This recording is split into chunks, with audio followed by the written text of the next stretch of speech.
design everything. If it was bolt-in and easy, then everybody do it. Ready to head to the future? 2020 Freightliner. Whoa, heavy metal. It needs to be able to push 45,000 pounds. 45,000 pounds? We got to put some extensive style in it also. Bill! Oh, I'm definitely going to stay and watch this. I'm Bill Carlton. I built my first truck when I was 16. And ever since, me and my guys have been out here creating with our hands. Building the biggest, lowest, baddest custom trucks and cars in the game. People don't come here for what they need. They come here for what they want. This is Texas Metal.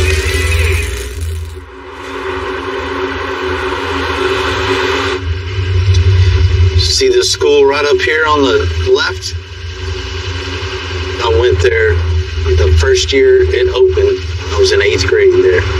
This old record's been with me a long time. You know, it's a tool for the shop. I spent a whole lot of time driving it all over Texas and even farther than that. Unfortunately, it's starting to show them years. Can I go? Can I go?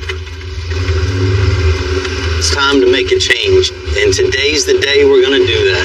We're going to get a brand new record.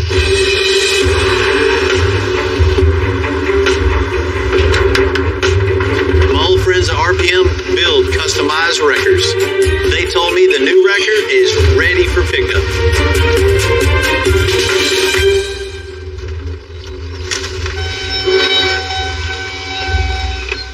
What's happening, man? What's up, Bill?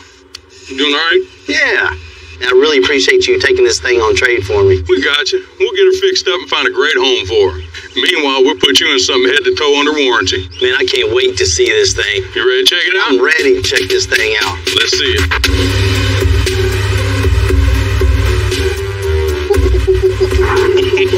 That thing is bad. I've never even seen one of these on the road. First one we built, and you got it. That is cool. I wanted something bigger and meaner. And this brand new 2019 Chevy 5500 has way more bells and better. I can't wait to load something up on this thing. Yeah.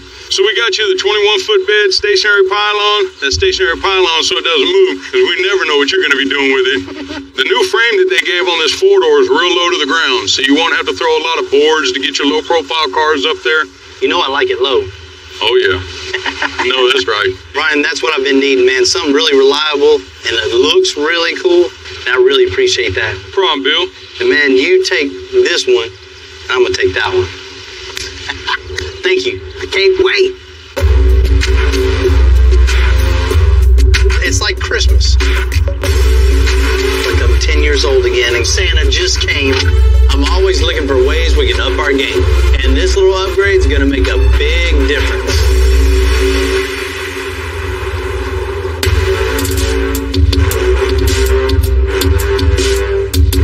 I got a call from my old buddy Jewel. He wanted me to come by and check out a project that he's been working on for quite some time. What's happening, Jewel? What's going on, Mr. Bill? How you doing, man? All right. This it, huh? This is. Oh, El Camino, man, you don't see too many of these things. That's right, Bill. 1973. The El Camino had a run for almost 30 years. This one is a 4th generation in the past couple of years. We've had our hands on it by building a chassis, adding coilovers, and putting a new 6.2 in it. So I know you already have the chassis done. You already have the engine in this thing. What color is it going to be? Black, shiny black. Man, that's going to look good. That's There's right. only one thing left. The interior. And that's where you come in there, Bill. Yeah. I need the interior to look like the outside of the car.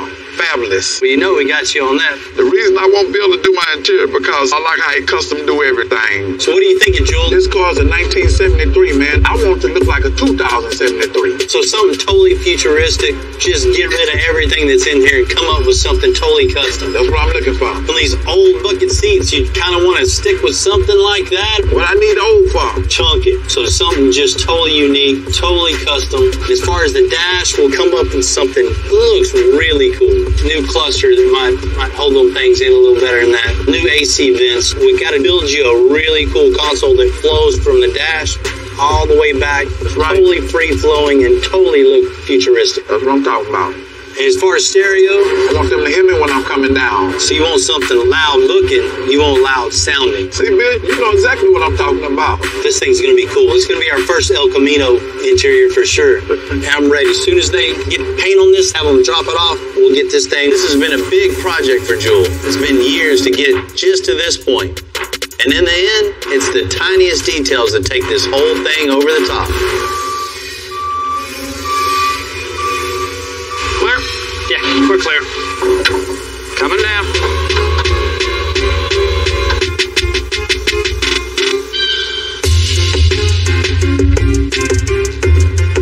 You know, El Camino is kind of the oddball. It's not really a truck. It's not really a car. So some people love them. Some people hate them. And Jewel loves them. Most definite challenge to make it different, making it futuristic and something that, you know, he can enjoy for years to come that won't be outdated. I'll know this thing is right when people walk up to this. They will automatically think this is a cool custom truck car.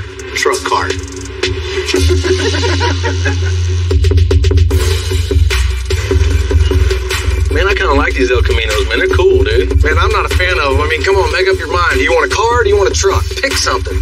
That's what I'm saying, though. You can take it to church, look cool, and then still put your goats in the back. Oh, Buckman. Oh, here he is. Well, you guys know what we need. A lot. Yep. This thing can be cool. You know, you want something relevant and futuristic that can stand the test of time. What do you mean futuristic? This thing is a 1973, and he says he wants a 2073 interior. All right. He don't want the same old seats, the same old console, and the same old dash that everybody else has. So we're going to hand make a brand new dash and a console. Instead of gauges, we did kind of like a Tesla. You know, has that big touch screen in the middle. We can have all your functions for your media on the bottom and then the gauges on the top part of it. Cool. It just sets this thing apart from everything else. So we got to redesign everything. Headliner, carpet, seats. What do you mean seats? These seats are futuristic. Check this out. It doesn't get any more futuristic than this. No matter how many tacos you eat, you can always get in. And not only just something that looks good, we want this thing to sound good. I mean, behind the seats, Plenty of room back there. have room for whatever you can dream up if Yeah. there's room. I know you guys won't disappoint, man. Never. You ready to head to the future? 2073. Let's get it.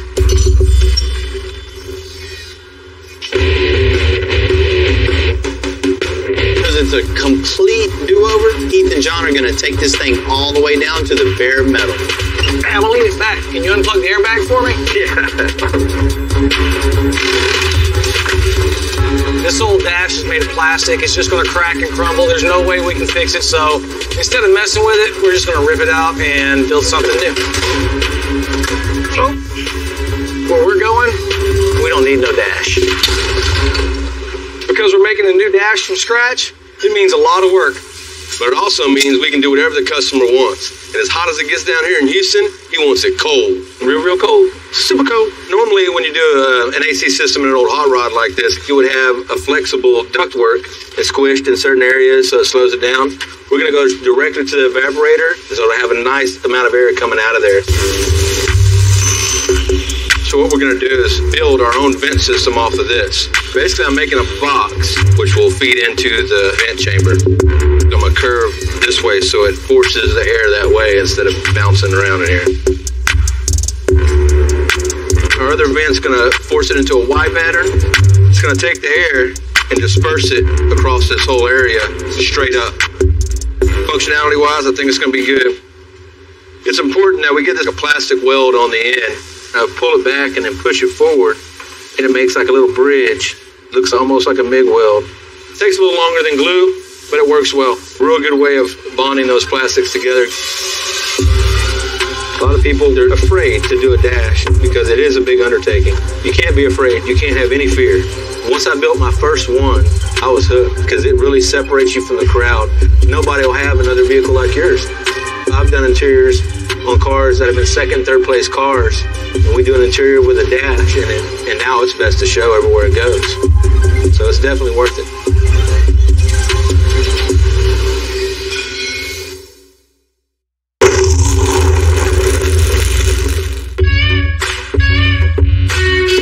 customer comes to us with his dream project like the 73 El Camino, it's on us to create something that's way over what he's expecting. That's why Heath is making the dash completely by hand. Now, what we're going to do is start designing the dash around our temporary vent. So I'm going to build the sides first. This shape right here determines the whole shape of this lower dash.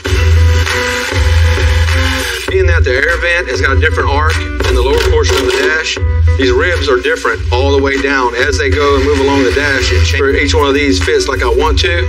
It's a little bit extra effort, but it's worth it in the end. We have a structure now. I'm going to go ahead and skin the whole thing with 1/8 inch PVC so it's smooth with as little body work as possible. And then I'll go from there and form the rest of it with a little bit of heat, a little bit of pressure. Got to clip it around that metal on the bottom, line it up with the vent. That's cool. Now I just got to finish everything else. You're halfway done to 3/4 of the way unfinished. There you go.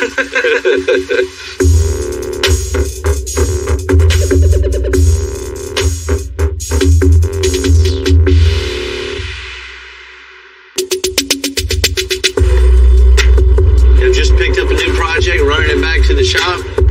You know, we've done a lot of different builds over the years. Each one has their own little challenges. Any job, when you're building something totally custom, you're doing it for a purpose. This job is no different. The sheer scale of this one is what sets it apart. What is this?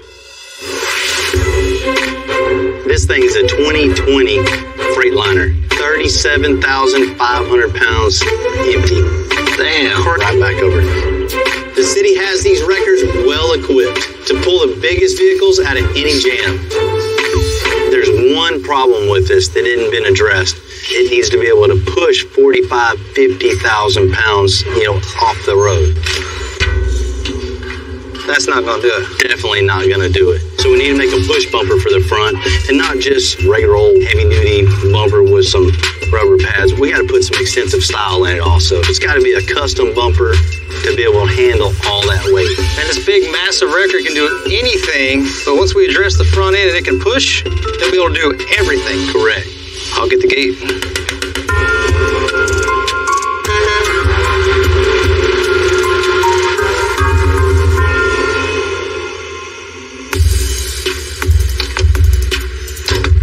The new wrecker smell. Man, just looking at this truck, you can just see the strength in it. Every part and piece is overbuilt. And we have to take that over the top thinking and really add a lot of strength to the front of this truck. There's a lot of projects that come through the door where, they have to have strength and style, but this one is times 100. It's a cool truck, huh? What we're doing is building a new super strong front bumper that'll be able to push 45,000 pounds. 45,000 pounds? That definitely not gonna do it. That just fold up like a can. Before we get this thing all stripped apart, let's get some chipboard and really get a visual of how I want the bumper to look. It's supposed to be 24 inches, but that corner right there, if the front wheel goes in a hole, this thing's just gonna dig right in. So the best thing to do is slope it up a little bit, to keep it from dragging on a curb and make it look a lot cooler too. Yeah. Man, you ready to get that plasma fired up? Hell yeah. So with this bumper having to push 45,000 pounds, we're going to have to go with the thickest metal we can. 1/2 inch steel plate on your fingers. Whoa, heavy metal. Telling you, 1/2 inch plate definitely isn't a quick process. But the plate being thicker, the plasma has to penetrate a lot more metal, and it has to move slower so that when it does penetrate, it doesn't give us an angled cut. So it has to slow down the whole process so we can get that perfect straight cut.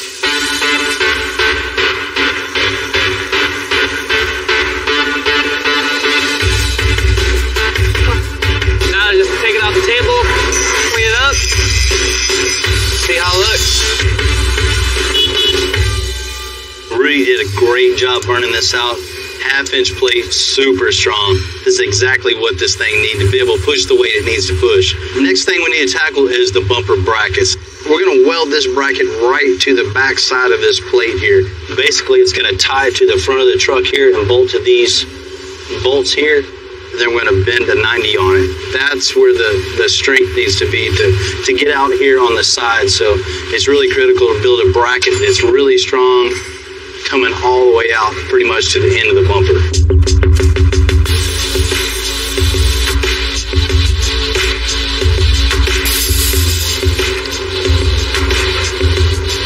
That's hot and heavy.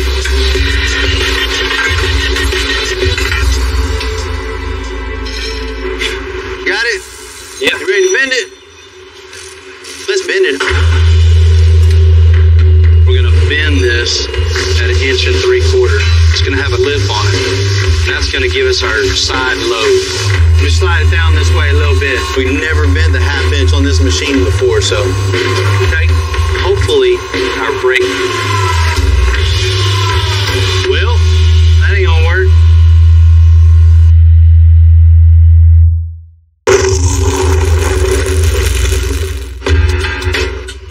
You know, with all the flash floods, hurricanes we get down here in Houston, the city wants a bumper on the 2020 Freightliner to be able to push 45,000 pounds. Our new 1/2 inch steel bumper is definitely going to do the trick, but our brake wouldn't do the job, wouldn't cut it.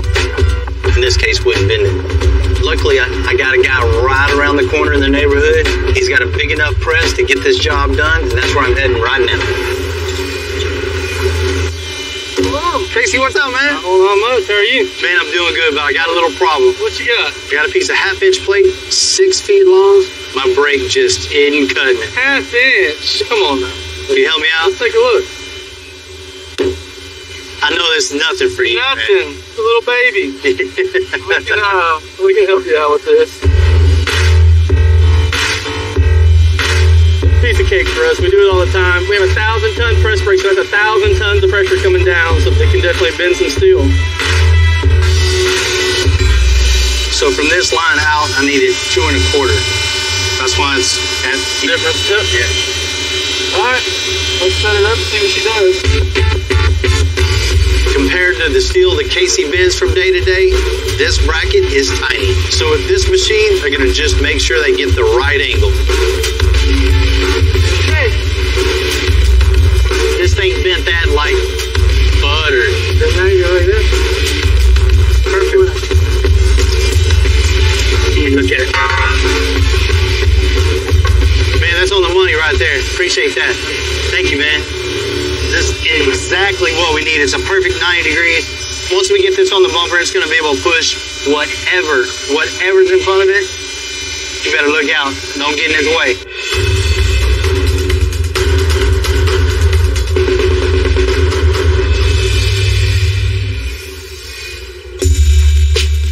The 1973 El Camino was the first generation of the swivel seats. Heath and John have convinced me to keep the swivel. But if we're going to make this design as futuristic as Jules asked for, the rest of the seat has to be totally custom. As you can tell, this seat isn't very futuristic looking. We're going to strip it down, get all this off, get the foam out of it. We just need to figure out a mount and a shape for our headrest mount that we're going to have on here. This has to go. Coming up with this seat design, I kind of thought of what you would see in, like, sounds kind of corny, but like a spaceship or something, without being too spacey. Transfer this to expanded PVC. We're going to use a router because it's got a flush trim bit on it. We can go all the way around, and every piece we make will be the exact same size. There we go.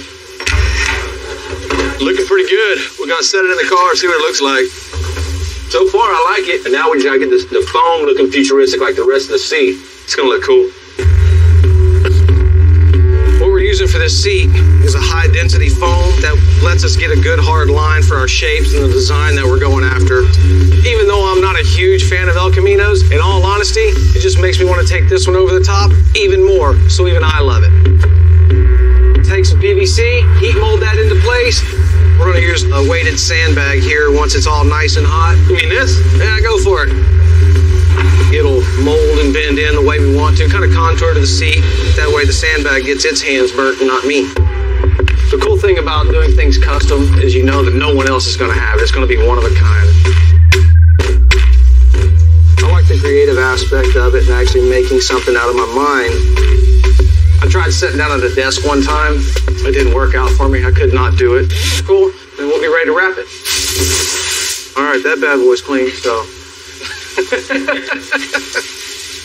All right, now we're moving into the center console. What we're gonna do is build a base that looks like the floor and give the effect of a floating console. So now I've just got it routed out with the router, and then we can start assembling this false floor. Cool, that fits. All right, looks like it's fitting pretty good. Now I got to figure out the sides, make chipboard templates in here, and then replicate those out of 1/4" PVC, and then we'll attach it to the side. I can put a little heat to it, fit it a little better around these bottom corners, especially since we're right next to the gas pedal here. We don't want nothing protruding. It's always good to run a heat gun in 100-degree Texas weather. All right, set this sucker in here. Uh-oh. It's not gonna fit.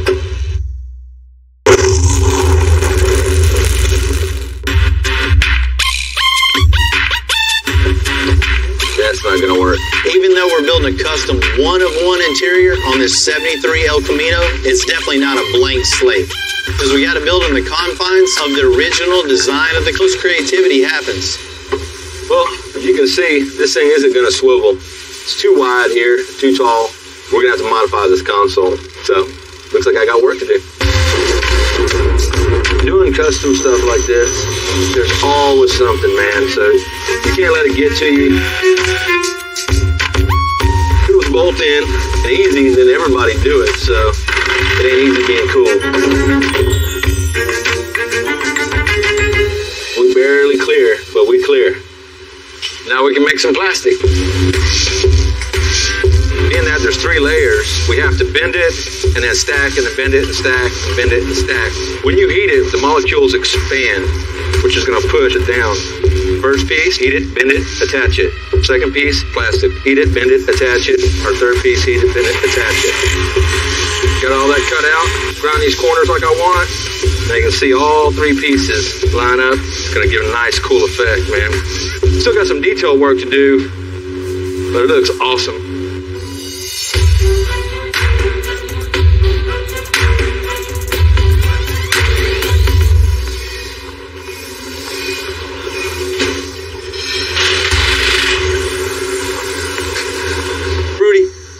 Yeah, man.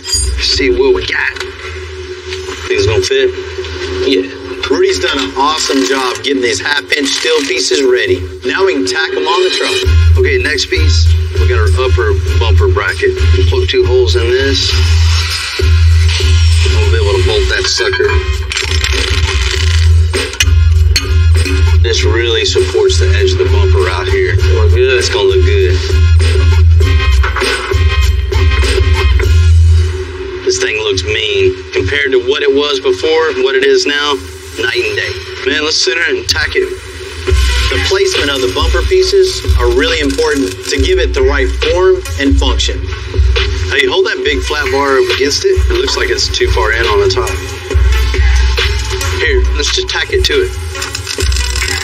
See the long straight edge right there, you can see exactly where the grill is versus the straight edge. It's farther out on this side from the fender to the top of the bumper. Fender, see it? You have the straight edge with the grill and the bumper, you know it's on the money.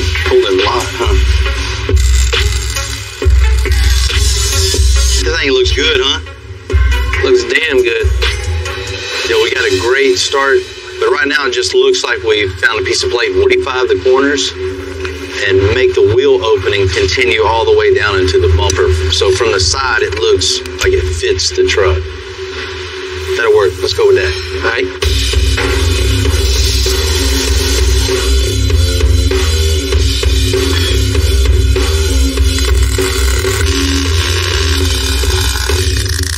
All right. I think we got enough stitch welds on this thing to transport it over to my welding table. So being our big beefy bumpers made out of half-inch plate, my welding process is going to be stepped up just a little bit. For this one, I'm going to have to crank the speed up and the voltage up. So voltage is how hot you're going to be welding. So for thinner metal, you want to keep the voltage down. That way you don't just burn right through the metal. And for the thicker metal, you want the voltage up pretty high. That way you get it nice and hot and actually penetrate into the metal. You want your wire speed up high. Because you're burning really hot, you want there to be enough material to come out and burn into the metal. Well, it looks like we're done welding our bumper completely out. What we're going to do next is we're going to go ahead and grind down our welds on the top of the bumper and the front of the bumper, make it look nice and smooth, and then send it over to powder coat.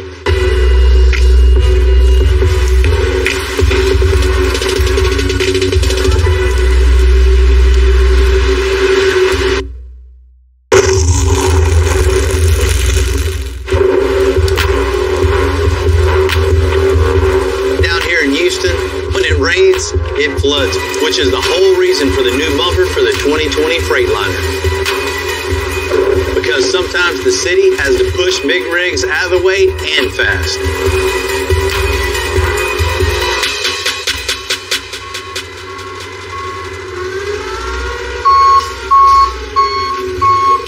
Now that the bumper is back from powder coat, it's time to cut some rubber for an extra layer of protection. Is you? Man, I need some speakers in here, man. It's a push bumper for the big 18-wheeler record, so we need to clad the front of this with rubber. What I need your help with is making a jig for this thing so we can stick the rubber to it and route it. There's no way to do it with a razor knife. You never want to mess your rubber up.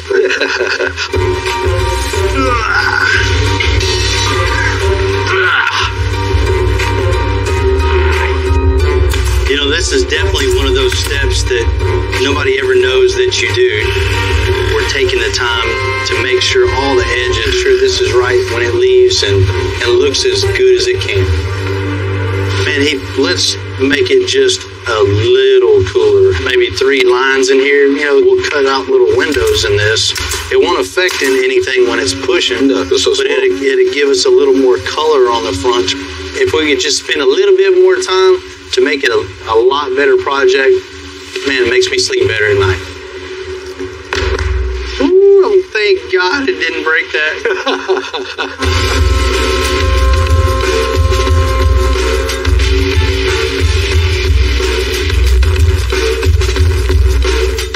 Need to really appreciate your help. All the edges look real good, nice and straight and clean.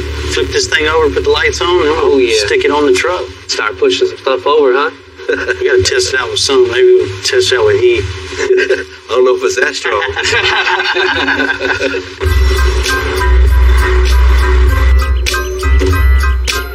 What are you doing? We just built the bumper on the big wrecker, right? I want to test it. You're going to push the toter Yeah, with the wrecker. Rudy's backing it up right now. You want to check it out? Oh, I'm definitely going to stay and watch this.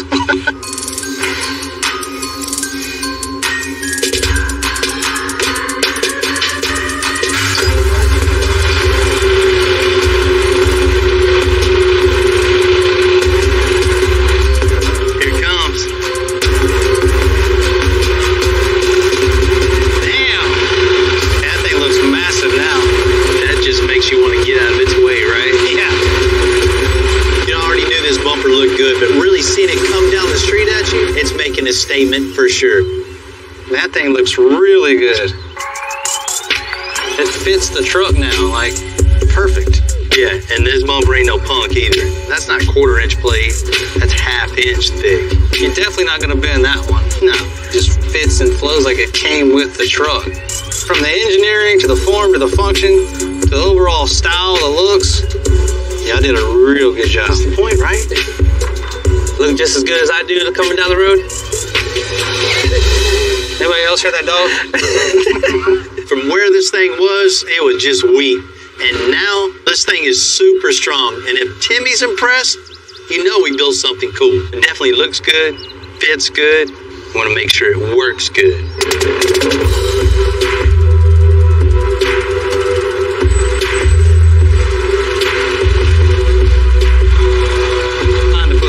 Well, the heaviest. Rudy, you ready? Let's see what it do.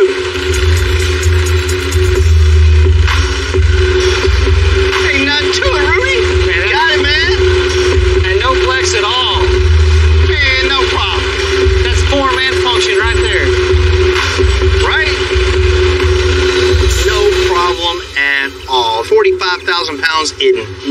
everything for this bumper. I definitely think not only looks good, works good, functions good, and is super strong.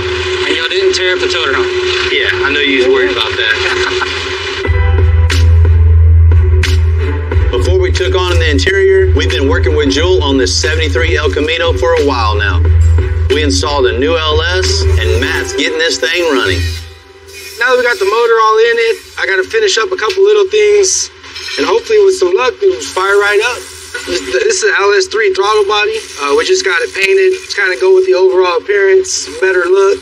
The throttle body allows, when you hit the gas pedal, the accelerator pedal, it'll open up and allow the air to flow in. I'm going to go ahead and put the cold air intake on that we had made for it. They're not made to go in the cars we put them in, so there's always little quirks that we got to work. They're flexible, so you can kind of bend them out of the way as you need, keeps them away from the headers. They can handle some heat, but direct contact isn't good for them. Now we're going to try to start it and see where we go.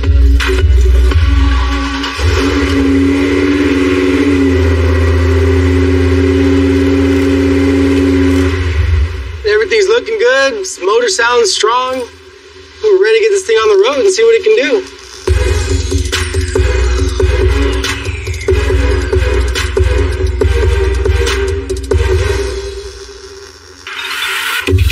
You know, door panels are just one of those things you may never even notice.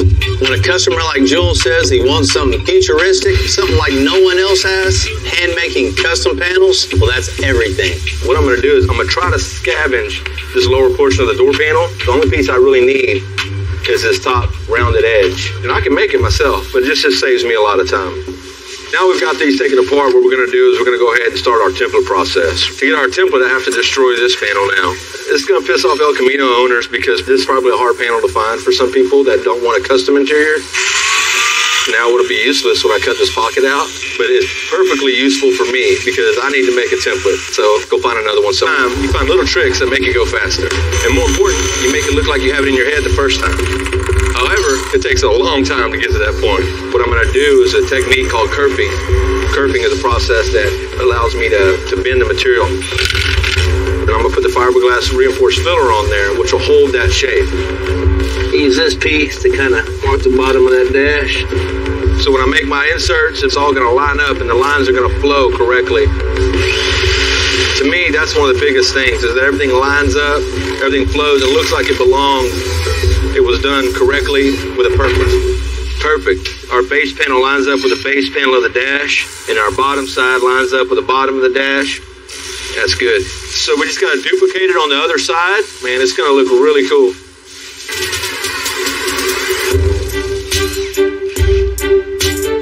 Now that we got the console laid out, it's where it needs to be.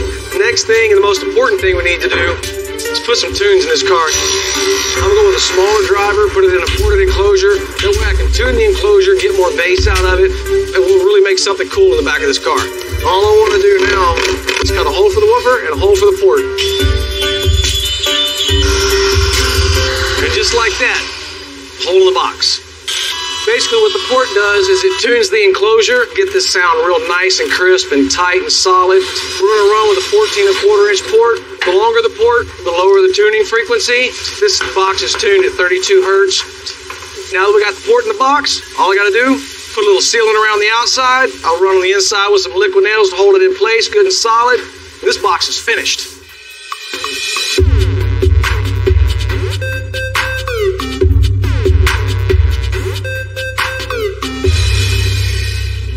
What up, man? What's up, brother? I got us a box. All right. With all we're doing, the speaker box on its own just ain't gonna look right. Yeah, so it's got to look seamless, so we're making a panel to blend it into the entire design. It's gonna be dope.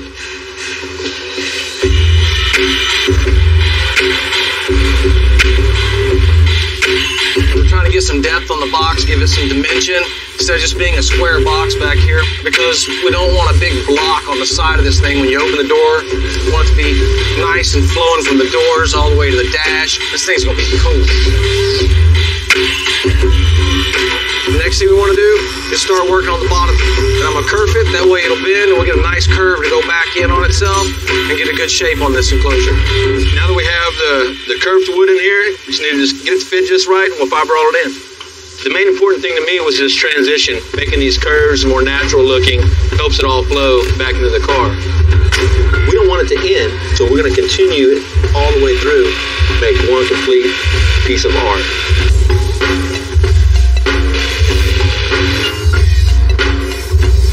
It fits the panel real good now.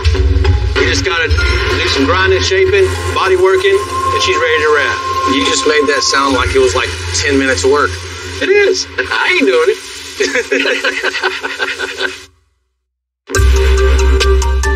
The technology and stuff that everybody has nowadays, it's setting a precedent right now where everything looks machine made. Yeah. And I didn't get into this to be a CAD man, you know? No, not at all, you know. I got into this to build cool stuff. We try to use the machinery as much as we can to speed up some processes, but you still have to have that organic feel. When I got started, computers weren't even around. I know how to turn them off and turn them back on. Yeah, that's see if I broke it or not. It's not working, turn it off, turn it back on. Or just go make it by hand. Yeah, it's a lot easier that way sometimes. What drives me crazy is, you know, people will spend all this money on paint, wheels, tires, suspension, and they get to the interior and they just tint the windows or just say, oh, well, I'll just paint some pieces. Yeah.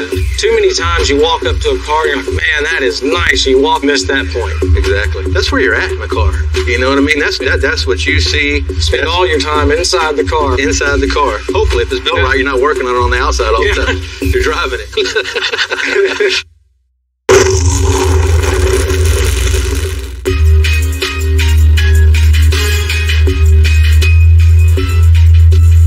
Originally came in wanting red interior on that 73 El Camino, but that classic red, it just doesn't scream the future. So we changed it up, with his blessing of course, to a clean, modern blue leather. We got our seat ready to wrap, and we got this blue leather here. We'll give it a good contrast with the car, give it a nice futuristic feeling. We'll take the patterns that I just made, cut it out, glue them to some foam, hit the sewing machine. You know, when we're doing our custom seats, they're far different from doing any factory seats. Our factory seats already have patterns. Everything on these have to be figured out, you know. There is no rule book on how this is supposed to go together. You just gotta kind of shoot for the stars. Now, we move on to wrapping everything. Let's start working my way through the door panels and move on and get the whole car done. Gotta wrap each individual piece, reassemble, put back on the vehicle, and repeat that process over and over again. What's happening? What's happening? What's happening? Man, this thing came out pretty cool, dude. Yeah. Got the gauges up there, all connected through OBD2 and Bluetooth. So it just transmits all the data from the motor to the tablet. And radio and media center, everything at the bottom. I like that, man. Got that trim panel for it? Yeah. Let's see how she looks on there. Yeah, see, that finishes it off nice.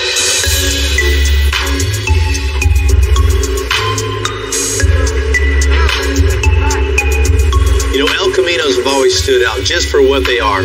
Part muscle car, part truck. But I can safely say there's never been another one created like we made here. So we're going to take Jewel back to the future so he can see his 2073 interior for the first time.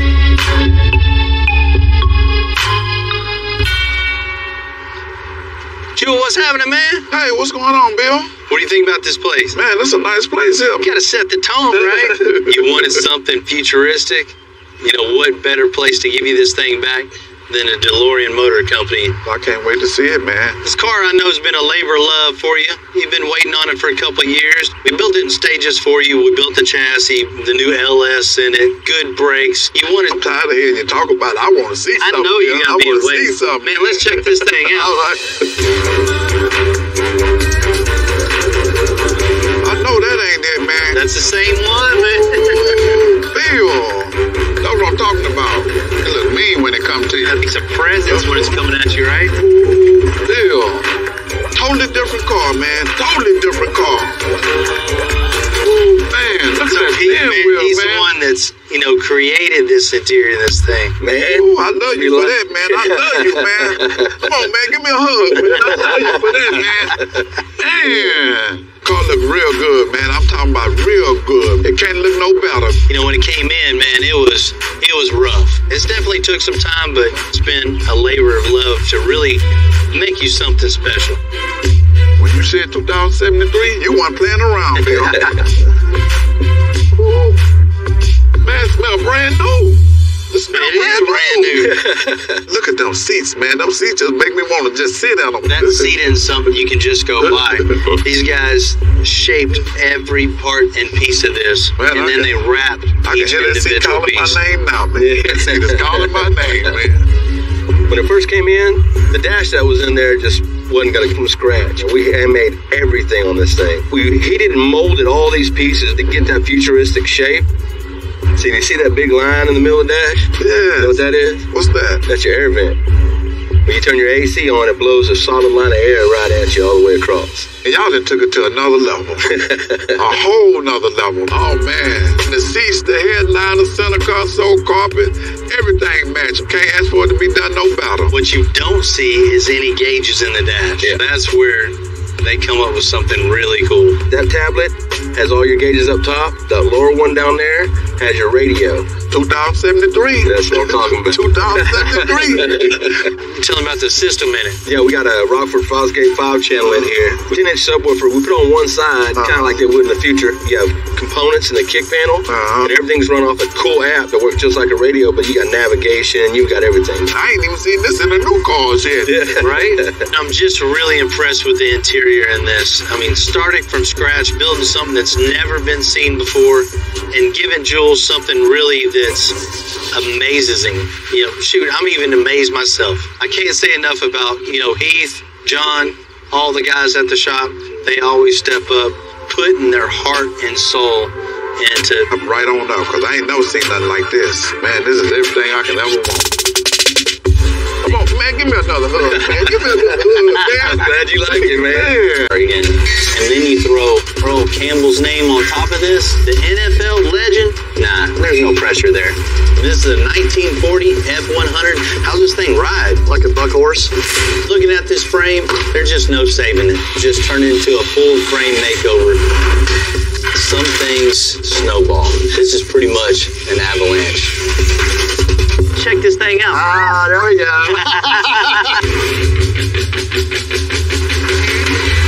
I'm Bill Carlton. I built my first truck when I was 16. And ever since, me and my guys have been out here creating with our hands.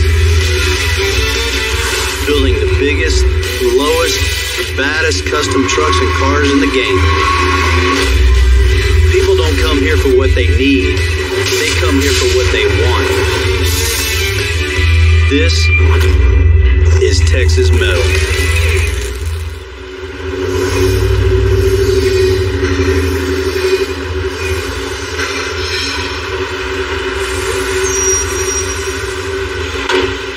You know, you pick up, you expect to go get a car, a whole car. As you can see, this definitely isn't the case.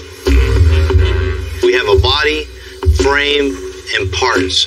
Crates and crates of parts. Apparently, whoever had this car last took it apart and didn't really know what to do, how to finish this. God, dog, there's some shit in here.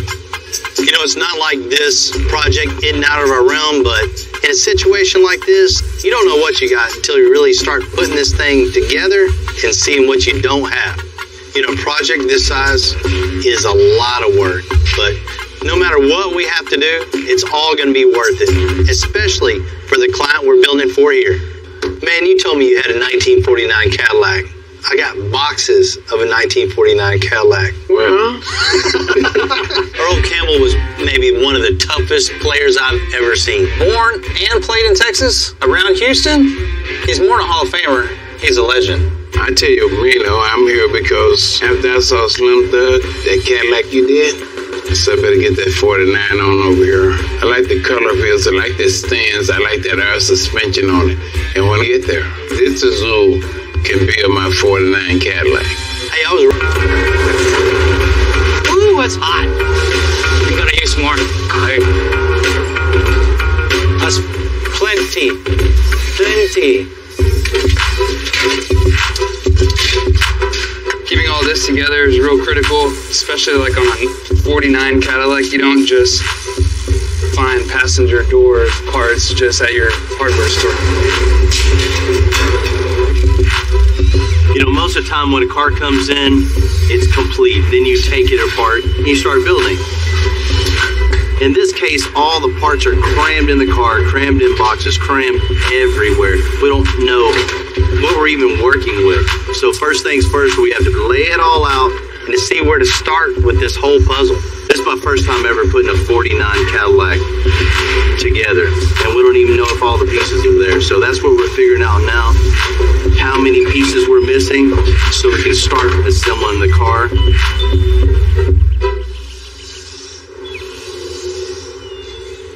I'm gonna have Ryan put the front end on just to really see what we're looking like. We have to build the car in order to take the car apart to build the car again. So, you know, we're already 10 steps back. I'll throw Campbell's name on top of this. Nah, there's no pressure there. What up, fellas? What up, man? What's happening? You ready to get this thing going? Mm-hmm. We're just talking about the front end made a huge difference on this car. Man, it's a cool car. Cool body style, the 49 Cadillac. You know, we've never built one of these, but, you know, ain't no problem. Nah. It's a real cool car for a real cool guy that I'm honored to be able to get to work on this car for him. What I want to do is build something just unique to show everyone this is how Extensive does it. Full custom chassis, air suspension, and the biggest wheel possible on this thing. Full custom interior, wants to bring his Texas colors inside the car. You know how we do. Oh, yeah. We got to put some power in this thing. Mm-hmm. I want him to get behind the wheel and just keep scared for a minute. You know what I mean? The end result is just going to be, wow. Yeah. That's what we want. Let's put a little bit more of the car together to really see what we're working with. The little stuff, we're not a restoration shop, so we're not trying to put every part and piece back on this thing the way it came from the factory. We're in the making cool-ass car business, and that's what we're going to do. So first things first, let's get this up at a good working height, the front fenders. We'll start building chassis. Y'all ready to get to it? Let's do it. Yeah, dude.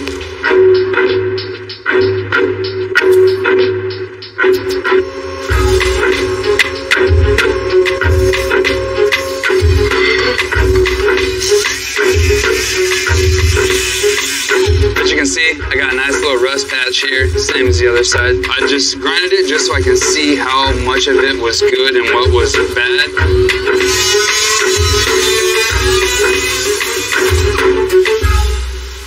As you can see, this is just built up rust from over the years.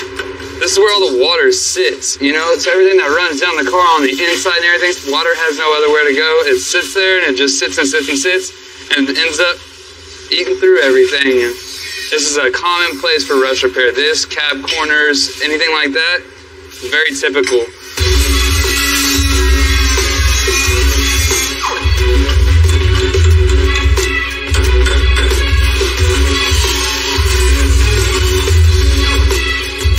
See, this thing is pretty pitted and rusted up. I'm going to cut it out and replace this as well.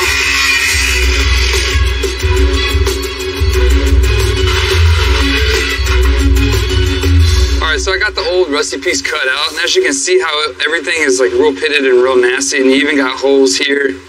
All that comes through on the backside. Even if you were to blast this, epoxy it, Bondo, do everything you do the correct way, this would still eventually come back. So this is what you want. This is the finished product. Bolts here, this is where you get your structure, and then your sheet metal spot welds to this.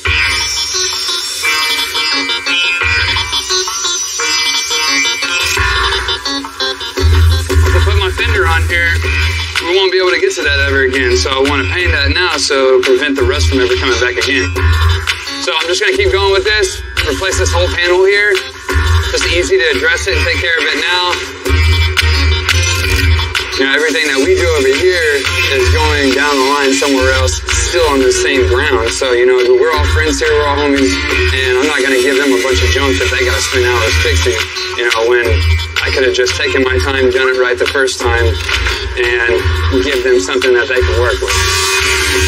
Hopefully this will last another 70 years, but for the meantime, I'm going to jump around and take care of all the other rust.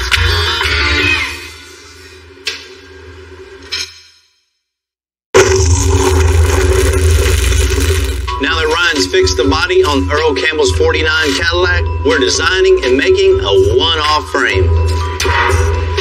You know, anytime we're starting a chassis, the first thing we do is determine where the ground is going to sit. Pull it tight, just real quick. You know, 9 times out of 10, we want those things flat on the ground. So we build the frame tucked up underneath the car. That way it can ride lower, sit lower, and just overall look cooler. You use a string line to simulate where the ground's going to be. So that's what we're doing right now to figure out a couple little clearance measurements, and then we'll kind of go from there to get a game plan on the frame. 1/4 inch back. Okay, that is center. The next thing we measure for is length. So we've determined where we want the end of the frame, 37 1/4. And just come up with all them measurements, transfer it to the table. So we'll have all our templates to go cut our material.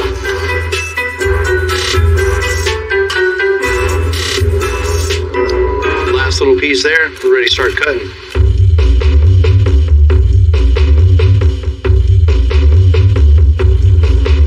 Not every project comes into the shop in pieces like Earl's Caddy, thank goodness. But sometimes we get the complete opposite. A truck that looks almost no matter. Hey, good morning. Hello, Bill. Chris, how you doing? Hey, nice to meet you. It's a cool little truck you got. This is a 1940 F100 Ford pickup. Whoever worked on this before kept its original styling, but still gave it a little custom look. Had it about 4 years now. Bought it from a friend of mine out of Dallas. Wife always liked farm trucks, and he had one. It's a cool looking truck. It's definitely got the farm feel here. Did you buy this, just like this? Pretty much. The only thing I've done is put tires on it. So you've been driving it pretty regularly? Yes. Oh, cool. We put thousands of miles on it, using it to go on car show trips. Tennessee, North Carolina, Georgia, Mississippi. Think pretty comfortable inside? Not at all. Yeah, I can definitely see what you mean. It's cramped in here. It must be brutal riding this thing across the country. It is. For the driver, it's pretty bad. Definitely kills your back. What we need to do, Chris, is just tear everything in here out and just start over. Let's maximize every inch of space and give you as much room as possible so we can make it as comfortable for you as can be. Right. How's this thing ride?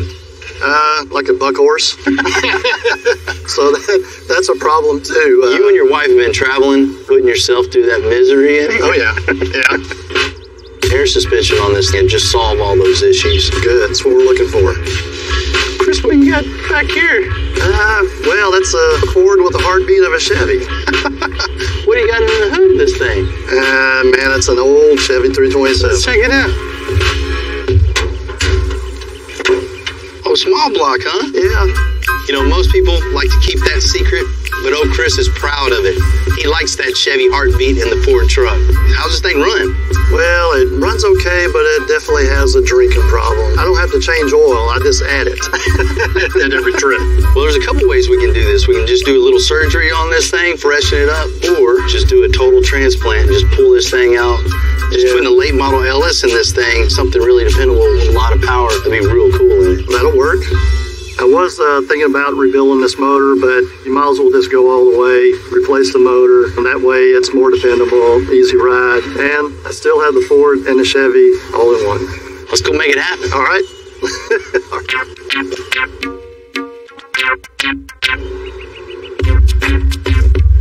And when a truck like this comes in, you just think, man, that's cool. I mean, this truck is 70 years old, probably not around anymore.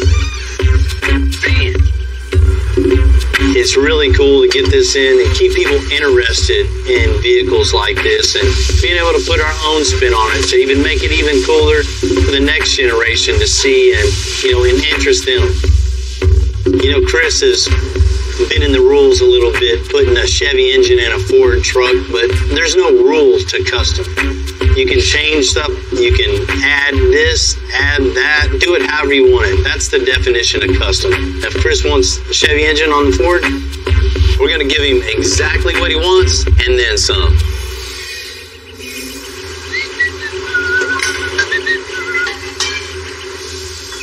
So just so you guys know, I spotted something. That's a Chevy and a Ford. We're replacing the motor, right? We're replacing the motor, but We're replacing it with the Chevy. So Chris likes being the guy known to drive a Ford with a Chevy motor? That's his deal. That's what everybody knows him by. I can't say I blame the guy. You know? I mean, really. What else are we doing to this thing besides changing the heartbeat with another heartbeat? Chris and his wife go to car shows all over the country. They travel in this. They don't trailer it. They get in it and they drive this thing to ride good, look good when it's parked. Not only that, we need to build a bigger fuel cell for him, something that they don't have to stop every 200 miles and get fuel. Gotcha. They only want to stop when they want to stop, not when they have to stop. All right, so let me chase down a previously loved GM power plant. You do that, we're going to rip the front end off, get the motor and trans out, and we'll let you know if we need anything else. Let's do it. Wait on you, man.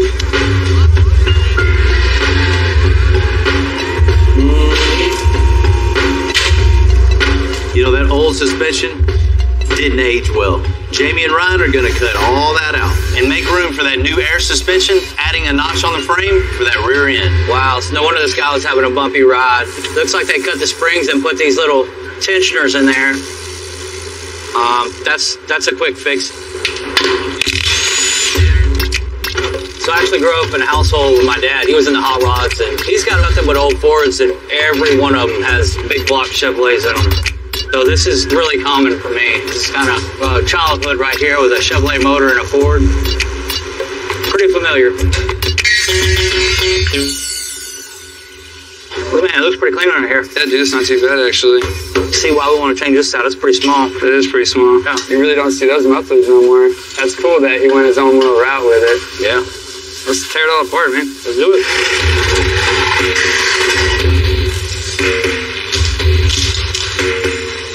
Okay, so we got everything cut out of our 40 Ford right here. So our next step is go ahead and put the notch in. Basically, we got to make this off this notch, match the bottom of this door, so we're going to make sure everything looks parallel. 31 7/16 on the money.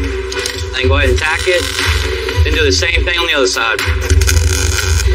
So now that we got our notch plates tacked in and everything is right where we want it, we're going to make all of our filler plates now. We want the structure there, so we'll put this, plate it, tack it in, and weld it all before we cut the centers out. You don't ever want to just put your notches in there and then cut it out right away because you have no structure and the frame could buckle, move all over the place, and do its own thing. So now I can go ahead and cut the center part out. I just got to add some fillers, weld it out, and the notch is done. And that's how you knock out a notch.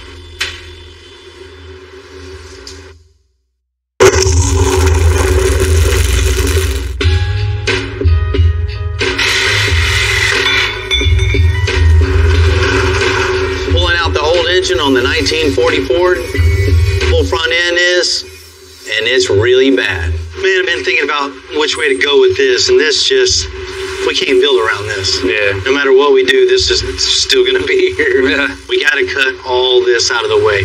Let's save this part of the frame. Okay.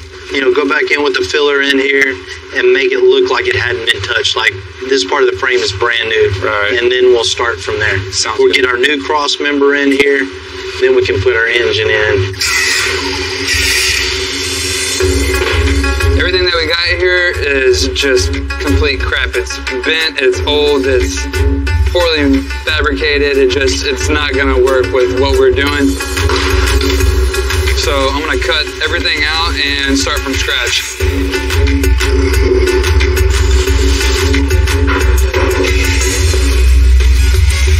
You know, I'm looking at this frame and just seeing all the dead ends we're gonna hit.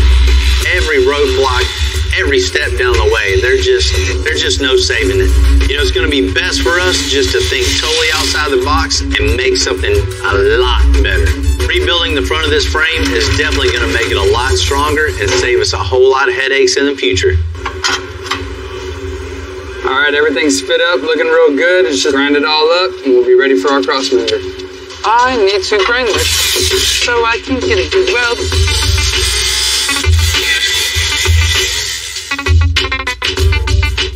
Gotta get all these tacks did.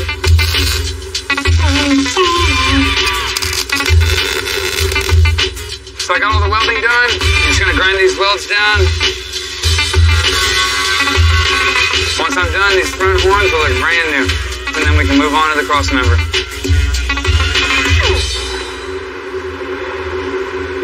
Alright, I'm done. I'm going home.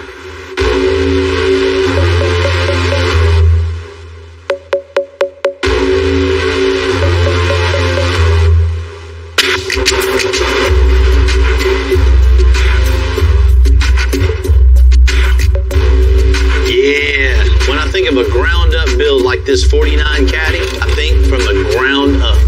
Hand making a frame lets us personalize the vehicle totally to the person, bottom to the top. You know, it's a huge honor to get to build something for the legend Earl Campbell. You know, we build a lot of frames, but we're really going to do what we can to make this special, you know, not only for Extensive, but for Earl himself. Here's him running over everybody in the NFL. We're going to build a frame that strong.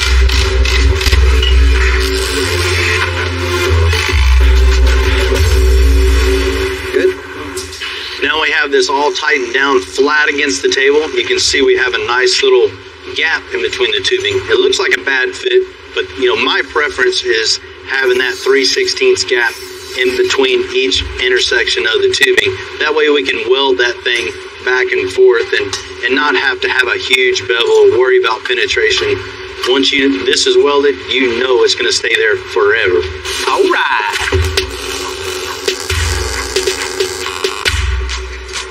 All finished up with the vertical weld. We're going to let this thing cool off, then we can bust it apart, stand it, start building cross members. It's good. It's still a little warm, man, but it'll be good. Let's do it.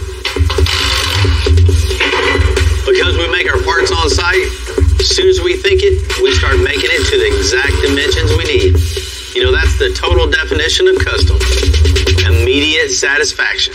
You know, Earl's car, we're going to be using a 2-link suspension, which is a 2x2 square tubing linked from the hanger to the axle. That's why it's called 1997. I've been using it on about 80% of our vehicles since day one. It's ideal for a car like Earl, so we can get it really low and still get a lot of lift out of it, and it improves the handling for about 85% over the factory also. So this is the perfect suspension for this job. You know, one thing pretty unique to the 2-link itself is we're still using U-bolts. It's still going to connect the U-bolts to the axle to hold this all super tight. We'll use a piece of DOM and we weld it onto the link bar itself, so we don't have a traditional little anchor plate at the bottom. Using the DOM to the side of the link bar, it keeps everything super tight and it adds a little style to it also. Cool, we got the link bars all mocked up. Now it's time to get underneath there and mock up the suspension. See if it fits now.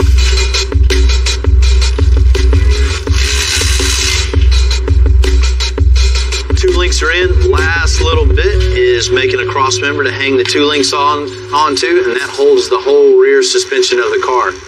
After that, bag mounts, shock mounts, diagonal link, we're ready to put it under the car.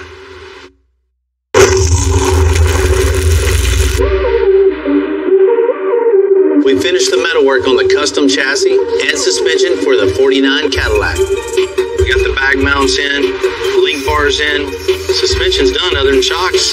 Shoot, we're ready to put this thing in the car. Now we're going to connect the frame to the front cross member and the core support. You know, we got the frame all attached to the body back here, so we know it's not going to go anywhere. So the next step, let's run our string line so we know where the center is. That's definitely a little forward. Let's start putting our front cross member up here. Get that all centered level. We'll start building from there all the way back and tie it in and tie right into the front. It's a done dilly. Okay. Now we have the right angles where they connect. What we're doing now is making it go from a 5-inch frame to a 3-inch frame on top of the cross member. So we're having to basically pie a section out of it.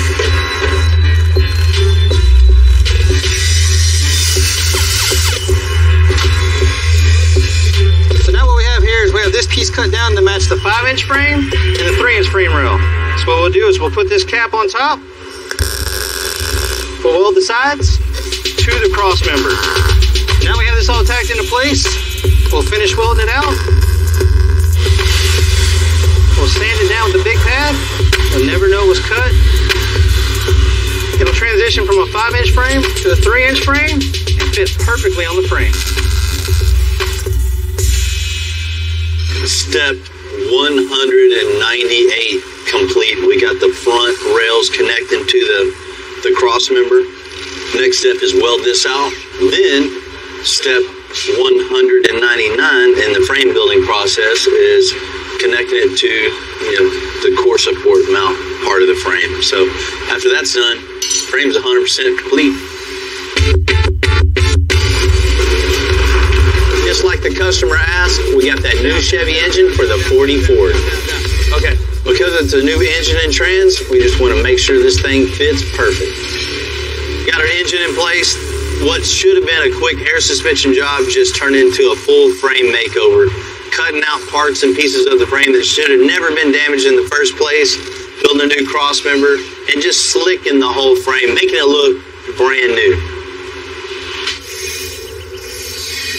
With all the metal work we done on this truck, the interior, I asked Keith to make it custom. All right, we got the 40 Ford door panel all shaped out. We've got all the foam work done. Now I just need to disassemble it, get it wrapped up. We're gonna use the same materials and do some sculpting, but still have that modern hot rod type feel on this old truck. I'm trying to cut it to where you're taking out the bulk of the material, but you can come back and trim later. But this is another technique that I do that most trimmers don't do. I just kind of bunch it up around the corners. I come in close, trim it with my knife. I melt the ends, and so it actually helps stick it down and gets rid of all these little bumps. I figured this method out myself. Now, we see we got this part wrapped. We'll move on to the other pieces. Down inside there.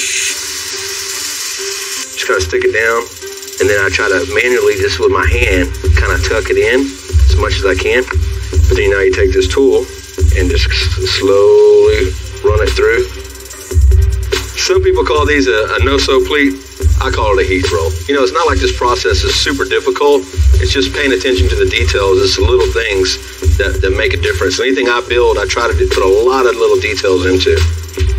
Out of the line, all the way down. This is where you have to have a steady hand. Most people don't feel comfortable doing this freehand. I don't feel comfortable with a straight edge. You can be very careful with this foam. It can just rip off a chunk out of nowhere sometimes. It'll make you mad enough to throw it across the room. All right, we got the base panel wrapped. Now what we're gonna do is take this cool material. Being that it's an older vehicle, I wanted to bring fabric into it instead of everything being a vinyl or leather.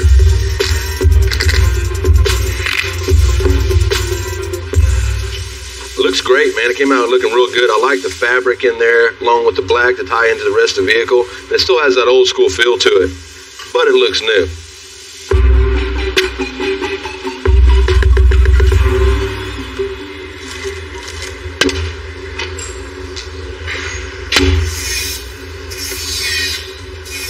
You know, we get a lot of jobs in, sometimes in and out, sometimes take forever. This job was supposed to be engine, trans, air suspension, out the door. Well, some things snowball, and this is pretty much an avalanche. For starters, the master cylinder was all up underneath the bottom from the factory, so that's all in the way. The wiring just looks like a bird nest underneath here. There's no way to tie in our wiring to this and to make it reliable. I mean, we could hit a bump and short out everything underneath this thing.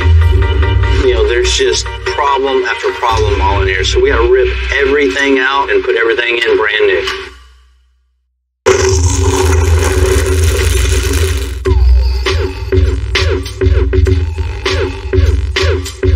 We didn't plan on working on the firewall, the trans tunnel, the floor on the 40 Ford. But we can't let this thing leave the shop looking like it did. We always expect the unexpected, but it always hurts. Okay, that was the last of the wiring. The AC out, all the wiring, the column. So now this thing's not a trash wagon. We got all the garbage out of it. Next step I'm gonna do is go ahead and fill in all these holes in the firewall and make it beautiful again. Look at this. This is flimsy. It's not really good metal. So I'm gonna cut it out.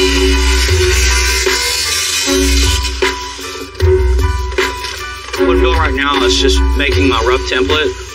Let's transfer this over to sheet metal. Once I do that, I can go ahead and trim, do what I need to do to get the piece to fit properly. Roll it,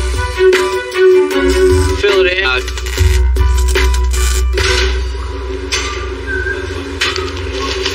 Yeah, no, this is riddled. All this needs to go.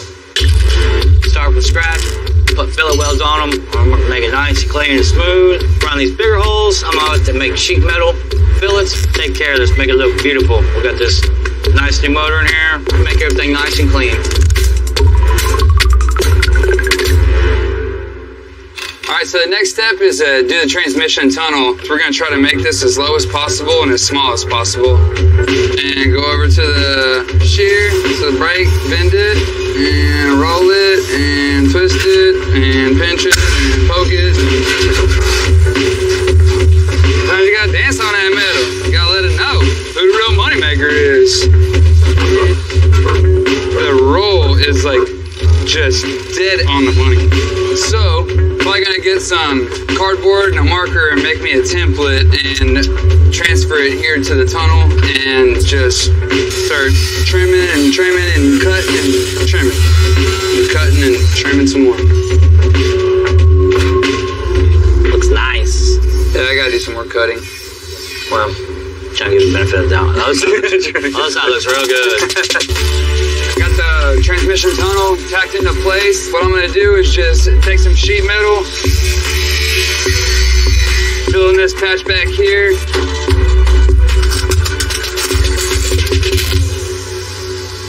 All right, so we got the trans tunnel in here. The thing's super low. Got our little filler piece over here. It's all tacked in. Gonna start welding up a little bit on it. Do a few other little patches here and there, and we're moving on.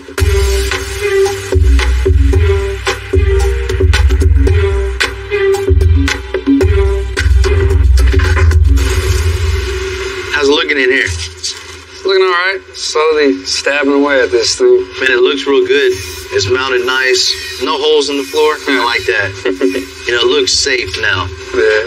So just make sure you got as much room as possible in here. We want the seat as far back as we can in this thing. The long trips that get old all cramped up. No doubt. So I know you got this. Right on. Appreciate it.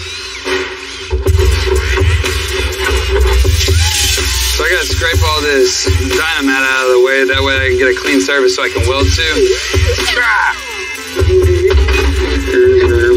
So I'm taking a few measurements. I'm making me some angles, get some bracketry in here.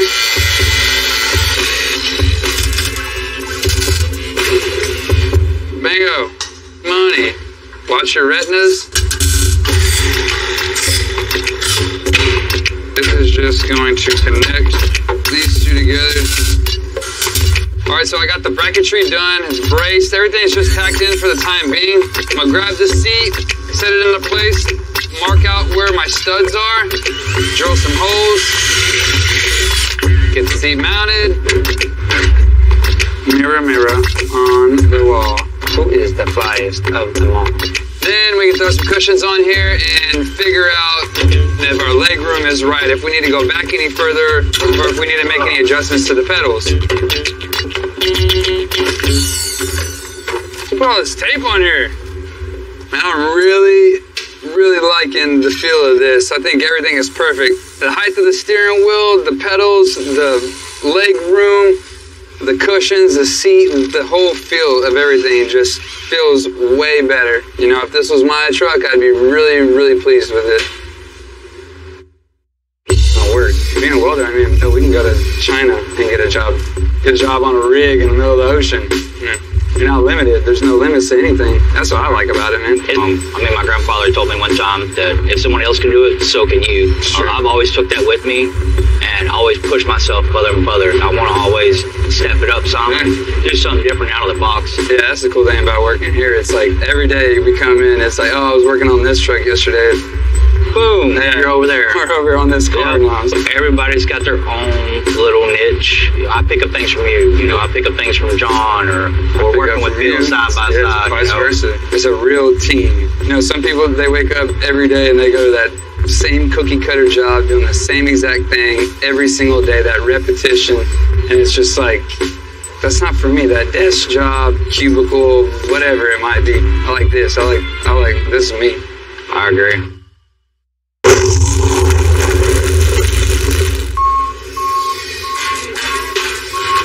When Chris drove up in his 1940 Ford, this thing looked in real good shape. But we ended up having to do a lot more metal work to the frame and the cab than we planned. Just got the frame back to powder coat. Everything looks nice and gloss black.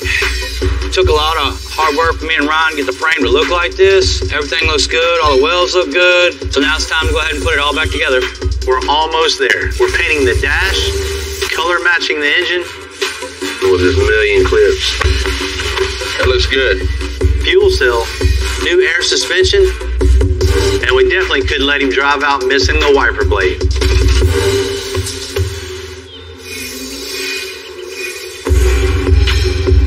You know, not every easy job is easy. Sometimes the easy jobs just snowball into huge ones. This is a prime example. To get the job done right, sometimes it just takes a little extra work. This case, a lot of extra work. I know when they see it, they're going to be super happy with what we've done.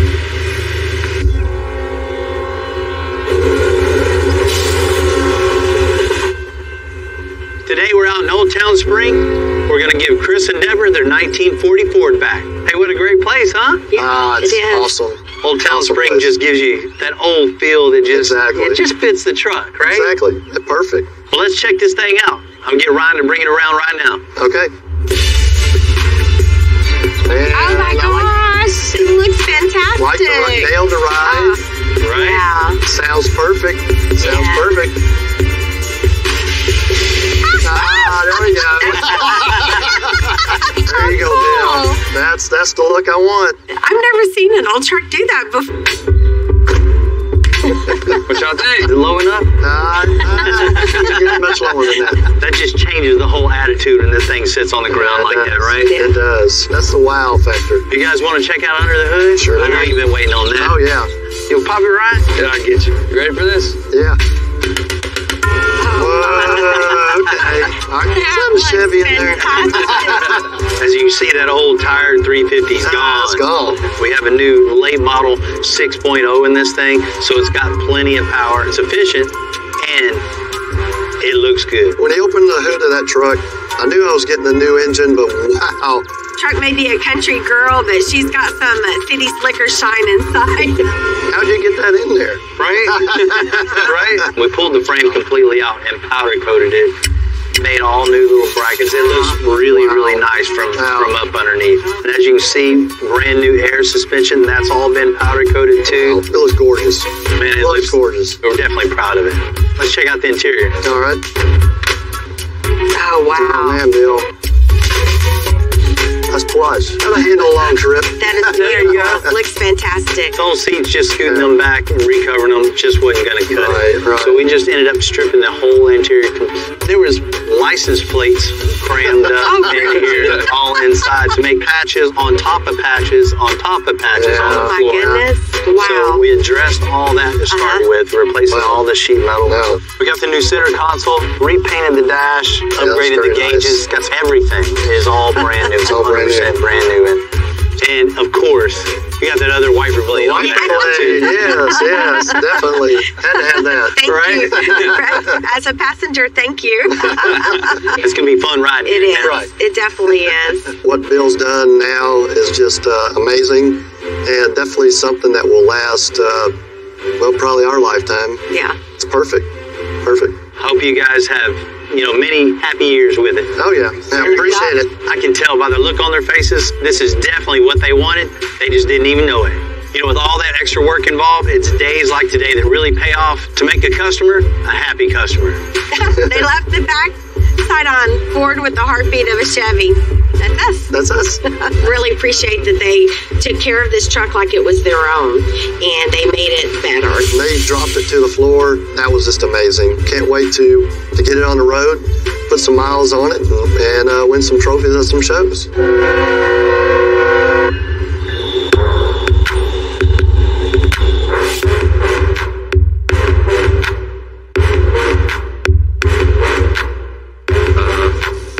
Back in the day, Earl Campbell was one of the best best football players and the toughest that anybody's ever seen. We're going to get him an engine to this 49 Caddy that's up to his standards. A brand new LSX 454 with over 600 horsepower. Now that we built a custom chassis, suspension, and fixed all the body, we got to make space for this engine. Man, this definitely isn't going to work. Well, the problem is, no room to mount our upper control arms. All this core support's in our way. I guess this is the old school crumple zone. So the best course of action, cut all this completely out of the way. You'll have more room for the radiator, have more room for the wheel, have more room for the upper control arm, have more room for the power steering lines. It's a win, win, win, win, win. Then we'll go back in and weld some support back in this thing and make it look cool while we're doing it. Make everything way easier. That's it. Let's get to chopping. My specialty. This is a big build and then some. We definitely have our work cut out for us. As a kid, working on this build for the Earl Campbell. He's given a lot to this city. I think I'm speaking for all the guys at the shop. We cannot crazy high. It's gonna command attention. A work truck bed on top of a big lift like this. Wait till you see all the speakers that's gonna go in that bed. This thing is gonna be loud. It's always cool to work on your own project. There's no limitations. It's on you. Come on out with it. This is gonna be the king around here.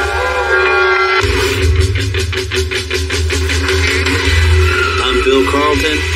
I built my first truck when I was 16, and ever since, me and my guys have been out here creating with our hands. Building the biggest, lowest, baddest custom trucks and cars in the game.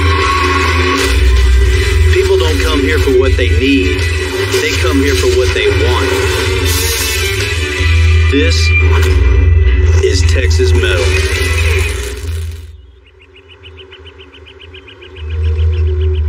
Back in 2011, we took a Suburban, cut that thing in half, and made it a two-door Tahoe. Back when this was built, this was a shocker for the world. 8 years later, you can still take this thing to just a prime example of something I wanted myself to have a business card for extensive and really set its mark in the custom world. Every year I try to top myself to really build something really cool over the top, and we're definitely not done doing that. Ooh. Pulling out of retirement? Got a guy won this thing, so we're gonna meet him at a local little car show up in Tyler, where I'm gonna hand over the keys, man. Wait, like it's leaving? It's leaving. Oh, man. It's still going to continue to go to car shows. It'll just be kind of like a foster home for it. Okay, cool. Time to move on, right? Yeah. It's time for something new. It's time for this to go. We're going to load it up, take it to a local car show. This turbine is going to start its new life with its new owner. I hate selling this thing, but it's going to fund the new over-the-top project.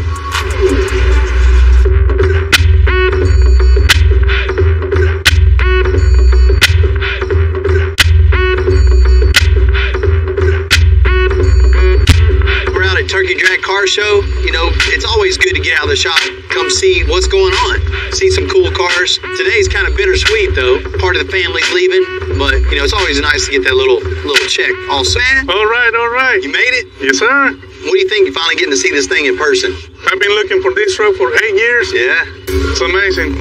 This truck is super cool, man. Something like nobody else has. That's exactly what I want. One day, a friend of mine, he called me, he says, hey, they got it for sale. So I made the call, we pulled the trigger, and we're here. What's your favorite thing about this? I like the way you did it. When we shorten it, make it two-door. That's the only one on the earth. I gotta have it, bro. It's really cool. Antonio's been following this car, for 8.5 years, and he's finally seeing it in person. Oh, man. That's what I'm talking about, man. It's a factory 5.3 in this thing, but it's just all cleaned up. It doesn't look like that factory engine anymore, right? No, it don't look like it no more, man. You can see from every angle, you can see everything, something different. If you like this, you're definitely going to like the interior. This thing is crazy, man. You got speakers everywhere, man. 3 big 12s in the back. You see the big hole in the roof. That's out of a Cadillac SRX. You can't buy one that big. Cut that out of another roof and then graft it into this one. I think it's my right size, man. Yeah. You know, when Antonio's sat in this seat, I can tell he's been wanting to do that for a long time. Man, look at that. Man, it's got a ton of power back here, right? Man, I would like to put home and somebody that really appreciates this. Enjoy it, man. Need something, holler. Looking at this thing for the last time, we've done a good job on it.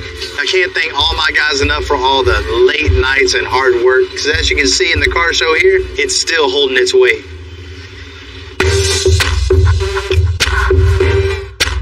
You know, I've gone to shows East Coast to West Coast, almost every state. You see a bunch of lowered trucks, lifted trucks, people trying to creep up on us. You know, we can't be having that. That just makes me want to build just something over the top, just lifted super high. If you're going to build a lifted truck, you want something totally different that nobody's seen before. This is the truck to get. I've got a 2020 Chevrolet medium duty that is just going to be insane. The medium duty trucks are in between a 1-ton and an 18-wheeler, so just putting it way up in the air is definitely something you don't see ever. It's gonna command attention no matter where it goes. This is gonna be the king around here. Is the truck brand new? Yes. Are we gonna pull it in the shop and tear it totally apart and start over? Absolutely.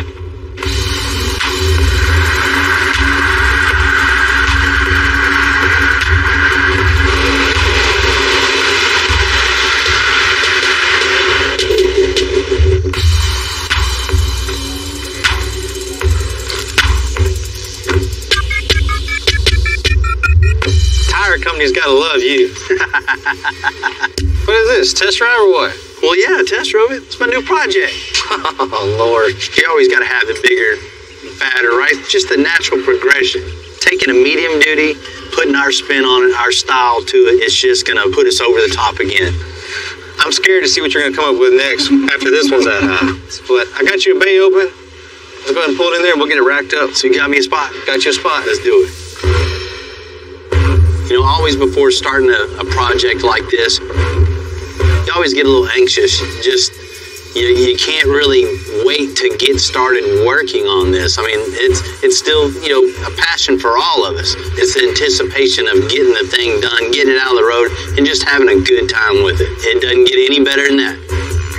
Most of the time you start to create the canvas and then add to that also. So the finished product is just going to be something that's going to blow everybody away.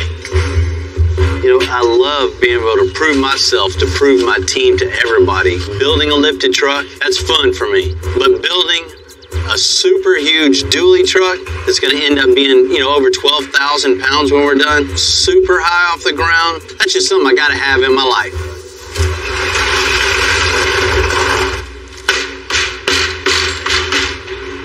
What you think about this, James? Man, that's brand new. I ain't seen one of these yet. Right?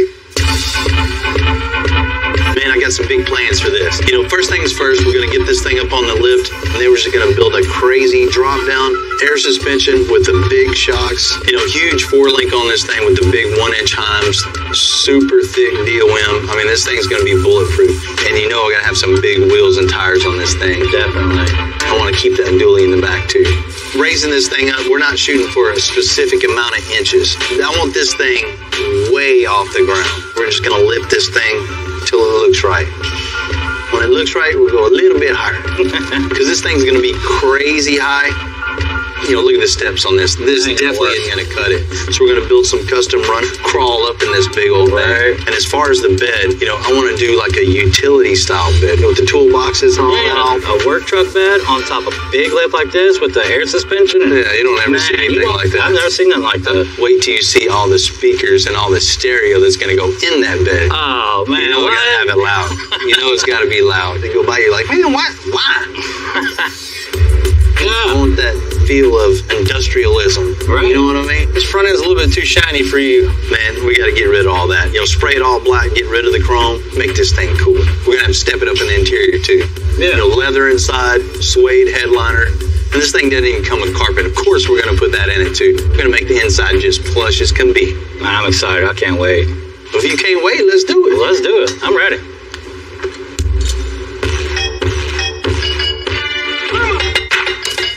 This thing is almost 6 tons stock.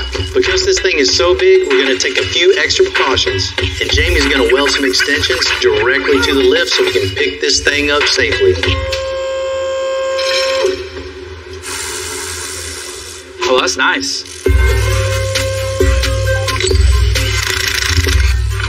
This truck was barely stocked for maybe a couple days, and it's already up on the lift.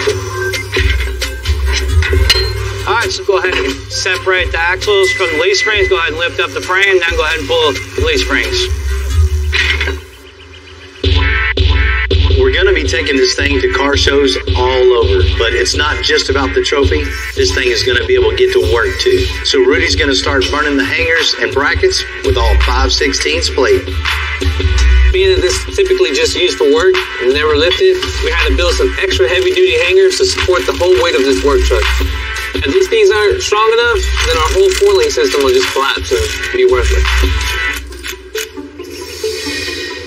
The next step we're doing this huge lift, huge super heavy lift, is building the 4-link brackets on the rear end.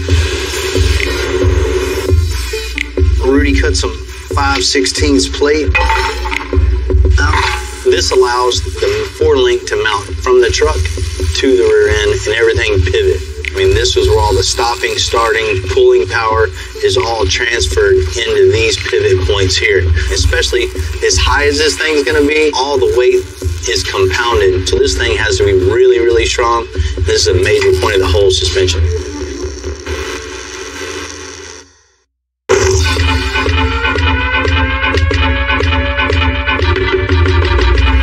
When you're lifting a big Silverado 5500 over a foot in the air, you know, the 4-link has to be not only super strong and support all the weight that's going to be way up in the air.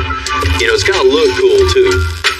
You know, one of the things that makes this thing super strong is the 1-inch FK Heims are really, really strong. So we're going to use that in conjunction to some really thick DOM, and that's going to make it so we never have to worry about that whatsoever.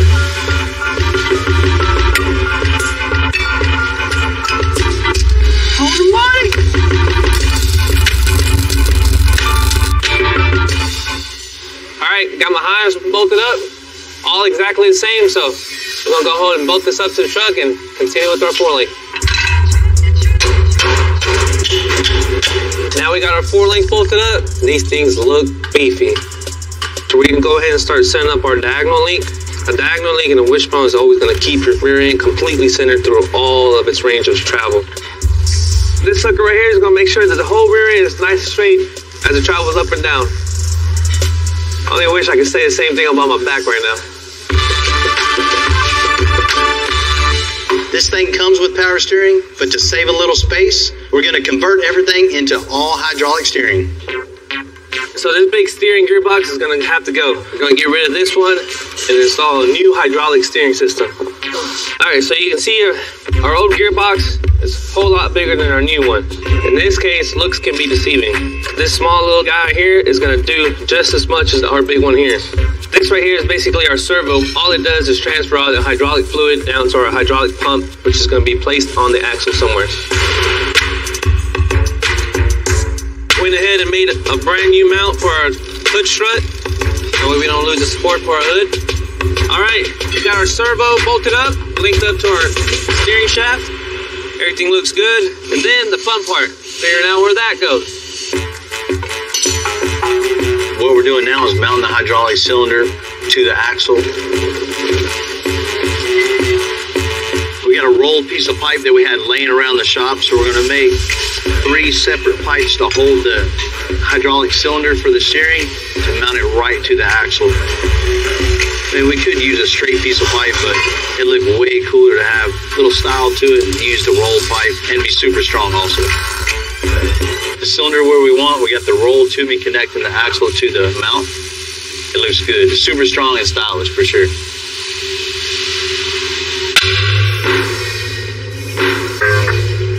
Alright, now that we got our hydraulic cylinder mounted and welded up, we're gonna go ahead and make 2 rods, 1 for each side, to connect from the cylinder to our spindle. That way when our cylinder starts pushing those rods out left and right, our truck will go left or right.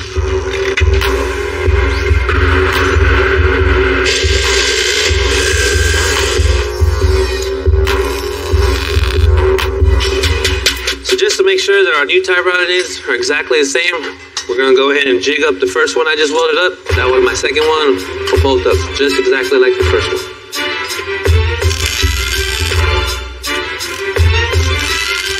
Got our first new tie rod made. Go ahead and duplicate it and make another one.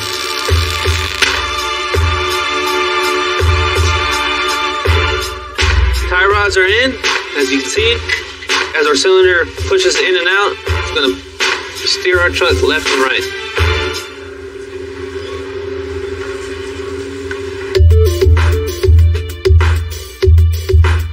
We're gonna start building the air suspension, and straight pipe is never a good idea. We want something with a little style. So Max is about to get out and get to it of rolling a lot of pipe and tubing for my truck to build the bag mounts, shock mounts, and just make it look cool.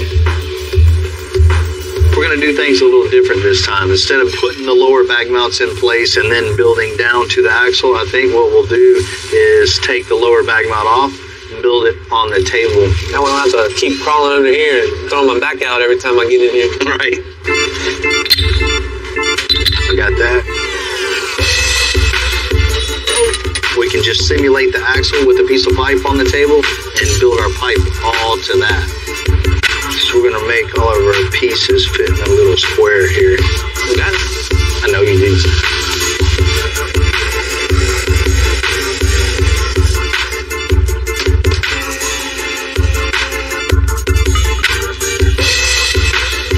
Thing here is just trying to make everything look symmetrical. It's kind of different not doing it on the truck, but our simulated axle, everything's gonna fit right on there like if it was on the truck.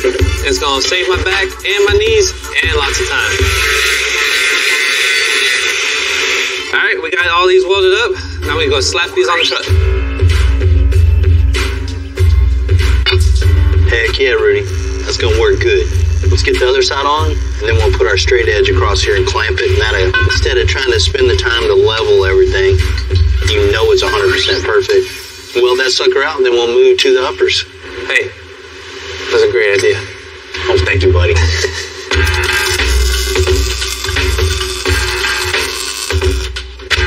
That is what we like to call rap.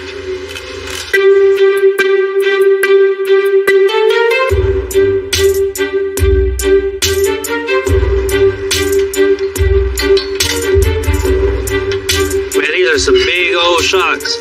These shocks are gonna be able to hold up all the hard work this truck's gonna go through. We got both sides punched. Got our shock mount in the right spot. I'm just gonna drill it. Drill that side. Everything's gonna be 100% true, so the truck goes perfectly level when you're going down the road.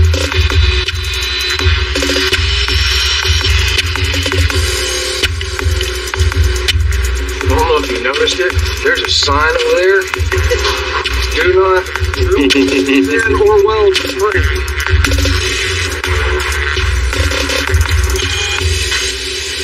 What do you think, Rudy? This big old shock looks perfect proportion to this big old truck, right? Doesn't even look that big when it's on the truck. Right? That's it, man. This is the last little bit of the suspension. This thing's ready to get blown apart and get coated. Shoot, well, let's do it.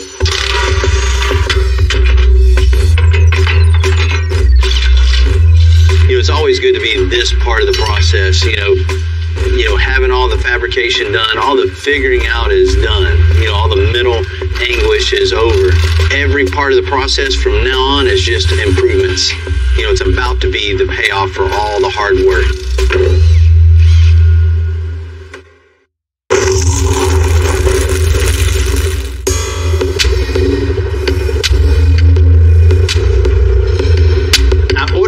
For the Chevy Silverado 5500. This thing is cool, but this is just a starting platform for what I'm thinking.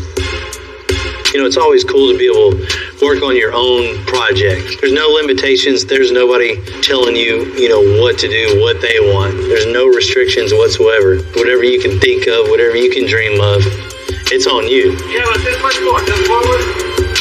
That's what the shop's all about, is building cool cars, and especially one that stands out from all the rest of the builds, all the rest of the cars around. You want to make something that just has your personality built in with it. Man, I love this point of the build. Just start to see all the big pieces come together. It makes for a really good day, especially something like this. To see a service bed like this with a truck like this is going to be real cool, especially when it's real high up in the air. Getting excited. The more I look at this thing together, the wheels are turning, getting a few more ideas to really top this thing off. Definitely got to get rid of this.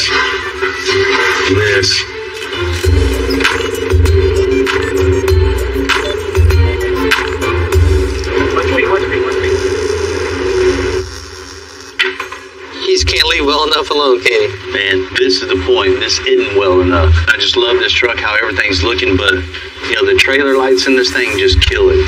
So what I did, man, I had this little plate lasered out for the triple stack, the ABS LEDs. So I'll just cut this thing out, weld this right in. No more trailer lights. Man, I love the style of this bed. I love the work truck feel of this truck, but it's got to have something all the other ones. So the way the new bumper is going to look with the lines on the running board, and they carry on to the lines around the bed. The triple stack lights are just really going to go with the whole overall feel of this truck. Looks like you're adding some TVs to the back of your truck. I would have 10 years ago. We have that all over the place.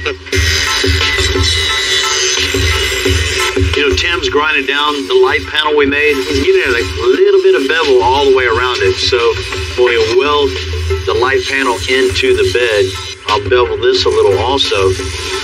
We'll grind this thing down nice and flush. No powder coat left on it, so you want it metal to metal.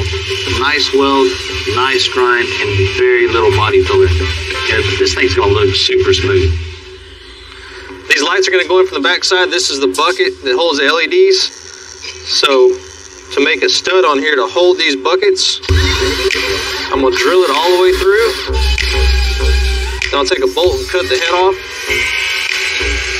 And this side, where the hole is, we'll tack it. Once we do that, it'll hold the bucket tight, hold it against here, it'll be bright, and it'll be better for the weather. Let's do this, Timmy. The key to doing this type of metal work is making it totally flush. So a little trick is rubbing your fingernail back and forth. That way you know for sure that one isn't sticking up higher than the other. Just ensures for a nice, even, smooth weld and grind.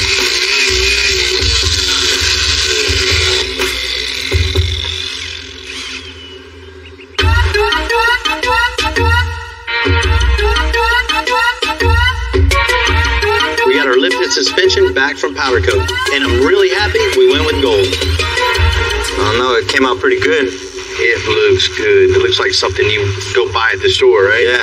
So let's start getting all the suspension components bolted up underneath there, the hangers, the bag mounts and everything, and then we'll put the axles in so we're not working around all that. Hold on. Where are you at?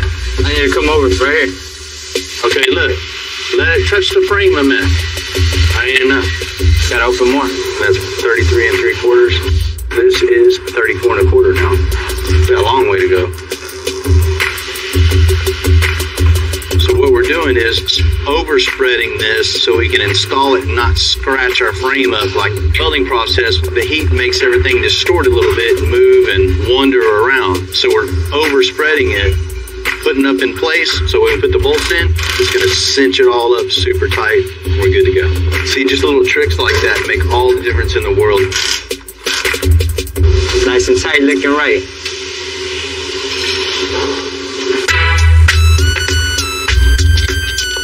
We're going to try to pull this up with straps from the truck itself and try to cause as minimum damage as we can.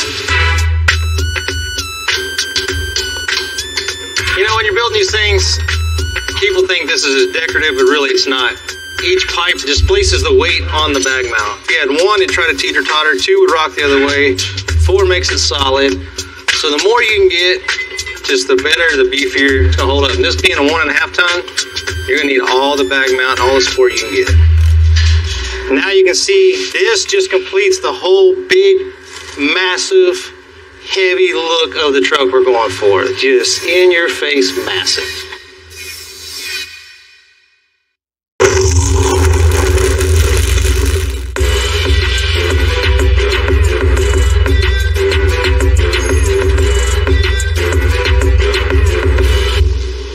Small speaker there.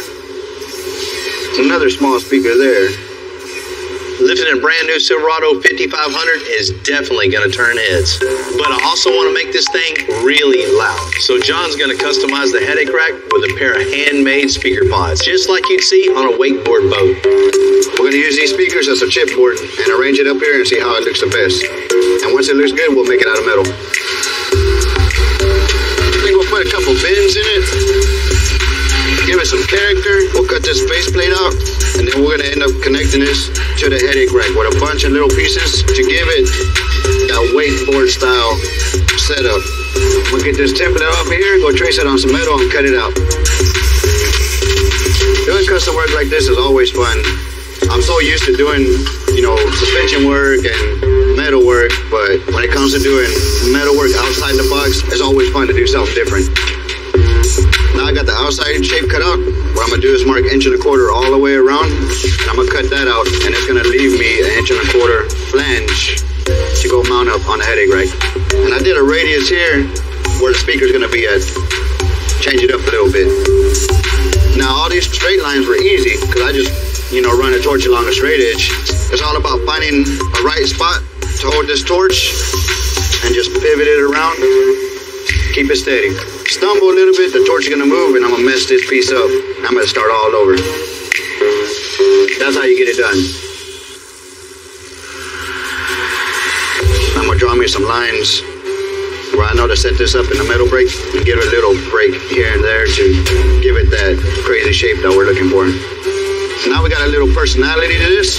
The only thing I gotta do is do the exact same thing to the other piece. We're gonna get to cutting.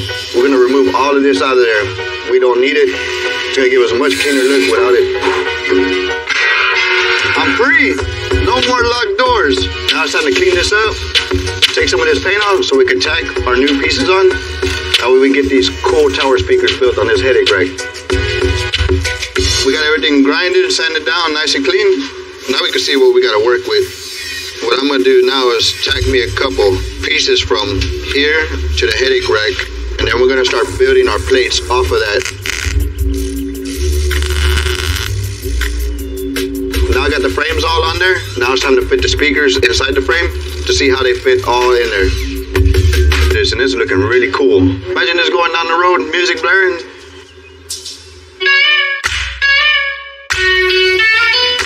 The new wheels are 28 by 8.25, and our new tires are 42 by 1550s. They're way too big for our tire machine. So Tim's gonna take them somewhere that'll handle the job. Should be 10-15 minutes. Yeah, we definitely got our work cut out for us, man.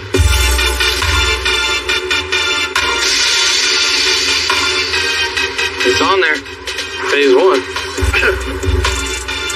We're gonna let this beautiful machine here and that robo arm kind of push down on these sidewalls so we can get underneath there and make sure that thing fits for you. Usually the shop, if we have something big like this, we gotta grab some big pro bars and do it on the ground. Like butter. See if we get some air in this bad boy and get it rolling. So because we work on everyday cars, this actually has a regulator on there to keep my guys safe. Because this is a 1550 on a 28 8.25 wheel, we're gonna hook up a direct line of just straight on air. There it goes. That's good. Perfect. Done. Woo. Man, I was just joking about 10 or 15 minutes, but y'all made that look super easy. You got it, good.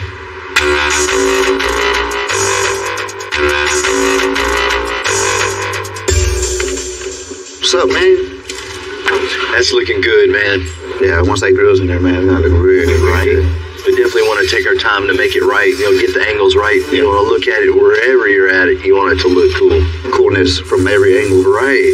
Finishing the sides in, boxing it in is going to be pretty critical on something like this. Mm-hmm. I got the chipboard, got the tape. Start making it. Hell yeah. The puzzle has begun. Mm-hmm. Man, you just never know where this is gonna take you, right? It's a work bed, but you still want it to look cool. You want it different, right? You don't want it to be like the same one going down the street. Yeah. If I was to see this thing going down the road, I'd be like, man, I want one of those. Right. So it's a great start right here. You're creating the coolness factor as we go. So you want to really get back. Once you get a couple steps in, we'll get back and really see how that's flowing. Yeah. That's the whole thing about custom, right? Is making it your own, making it cool, making somebody go, man, that's cool. Yeah. That's what we do this for. It's got a little flatness right here. Let's get a back piece on here. See if we can change it up a little bit. Yeah, man, that looks good. Yeah. Bill got a good start on laying this out for me, so I know exactly what he wants. Now I could go and take his template, trace this on some metal, get to cutting and breaking it. I'm gonna start breaking on here, and then I'm gonna break this line, and I'll do the two ends last. And by doing this, we'll get one nice clean piece with a few breaks in it instead of a bunch of welding going on, which will tend to cause warping. Now we got the outside cap. I'm gonna start building this inside piece for the bottom. I'm getting all my measurements off of what we already built here and transferring them over to this piece of sheet metal that's gonna fit these contours here. I'm gonna take it over to the brake, bend it. And it's just so much better trying to do this as one piece of metal than having so much work on the body guys. They could give me a pat on the back when I'm done. I'm gonna tack this up here, front and back, and then trim off all the excess.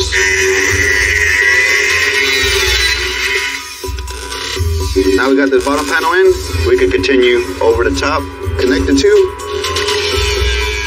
Because the issue I'm having is the speaker mount is higher than the rest. And I'll go back and mold this in with some more material and make it look like it's supposed to be like that. And it is supposed to be like that. Shh, don't tell nobody. Get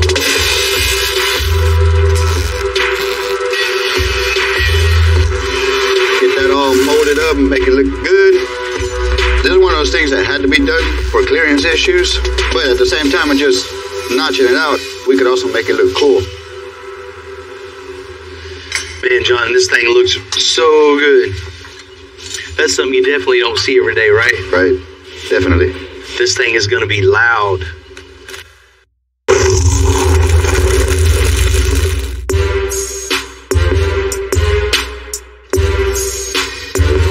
Having built a few lifted trucks in our day, you got to think about how you're going to climb up in it. So we made some brand new running boards for our Chevy 5500.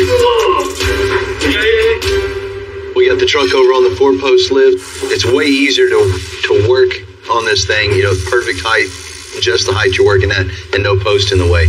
What we did is take off the factory steps, and they're going to replace it with a piece of sheet metal that we had in our spot for our toolboxes. Cleans it up a lot, huh? Hides all that, and gives it a little style too. Way better. Now it looks complete. Let's give it a quick little rough cut. Anytime you're doing something like this where you get one shot at it. It's a little bit of work taking this thing on and off, 3, 4, 5, 6 times, but it's a lot more work to go back and have to recreate something you already cut off too much of. Looks like a factory part. I guess the next step is cutting the holes out, and we'll get these boxes in. Man, I kind of like it right there. Little cut lines.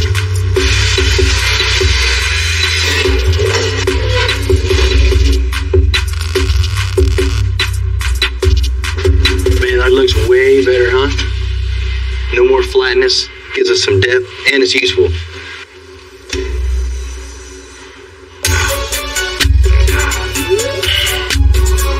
take these some measurements here. You know, the speaker pods are done, but we're not finished with the audio. I want to fill some of the built-in boxes in the bed with speakers and amps. And John's over in the interior shop making some amp racks right now. We got 9 amplifiers total going in this thing. This thing's gonna be a monster. Get the breath. When we have the other set of amplifiers stacked over here, we'll be able to just travel up and down through here with our wires and get this thing drawn out and make a pretty cool looking little amp rack. And we'll get all those cut out. We'll have amplifier here. Bam, bam, bam. Next thing I'm gonna do, cut out some 1/4-inch strips, get them stapled on. We'll go over the router, flush trim all this out. So next step I got is take my template that I made, transfer it over onto the aluminum so I can go rough cut it out. By far the worst part of working with aluminum is having to rough cut it because you have to do it by hand. All you can do is just get after it, and cut it, and settle in for a long journey because it's not easy. Alright, we just take our double-sided stick tape here, lay it up, get it stuck to this aluminum. Basically what we've got here is some dish soap. I like to use this stuff here for a lubricant for cutting aluminum.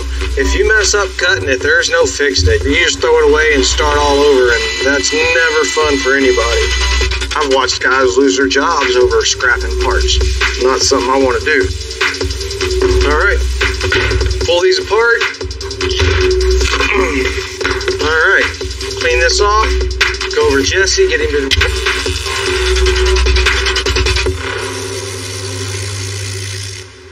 Bill can't leave well enough alone. He'd have to go get 2 speakers out of the shop. So I brought him a box. He said, no, 2 boxes. So he's gonna pull more speakers to the front. So the back's gonna be loud, and now the front's gonna be loud. My brand new Silverado medium duty is almost done. We're gonna add a winch and a place for even more speakers. Man, this is exactly what this thing has to have. Some kind of forward projection. So the 6.5-inch wake tower speakers are just perfect. Really hope people like Bill's music. You're going to be listening to exactly what he's listening to. After all the work we did to the bed, it's time to get it over to body and paint so we can color match everything all black. Welcome in, guys. Welcome in. Now the only thing left is putting all the pieces together. Good morning, good morning, good morning. Yeah. We're installing the amp rack, running boards, and speaker grills. Huge billet dually wheels, and then it's ready for its world premiere. You know, it's great working with great craftsmen, and it's even cooler to work with. Strive to do better, and do better, and do better. I never had an older brother, so I've always looked at Bill as that older brother you look up to that always had the cooler stuff. Way older brother. Me and Tim have this kind of sibling rivalry for sure. We're always pushing each other, you know, when we're building things for ourselves. He's working on his own car. You go by, you're like, oh man, what is, let this get by, Tim?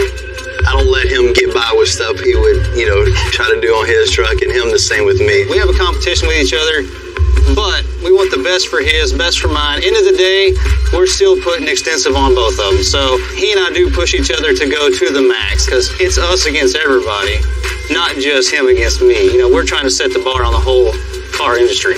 Thanks, older bro.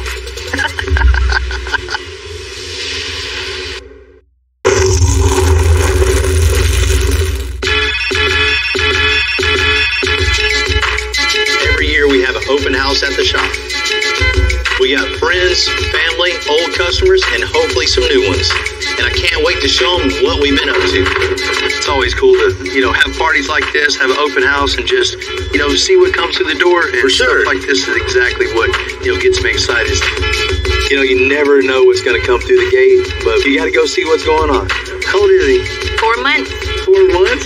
Man, he's cool. Man, this thing's crazy. You know, there's a certain kind of person that loves lifted trucks. And for them, a brand new Chevy 5500 medium duty, 14 inches in the air, is going to blow them away. Hey, you guys, come on over. I'm going to show you guys something. Come on. Come on, Rick. Come on over. For real, thank you guys for coming out, you know, and always supporting, you know, myself, my team, Extensive. It says a lot to me. You know, you guys coming out. I know it's pre-food and pre-beer, but thanks for coming. Thanks, Bill. All you guys together, you know, I I want you guys to check out the latest extensive build and tell me what you think. All right, Timmy, come on out with it.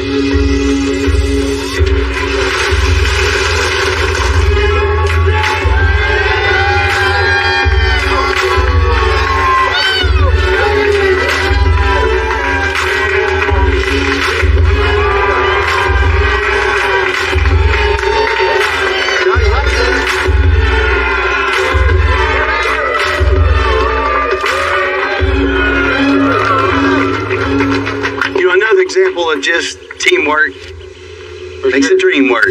Brand new medium duty Silverado. When I got this thing, it was just a cabin chassis, just basic work truck, no frills whatsoever. So first thing we did is got it in the shop, put it on the lift, and got it at the height that looked good. Push the button again, a little higher. Push the button again, a little. All right, cool.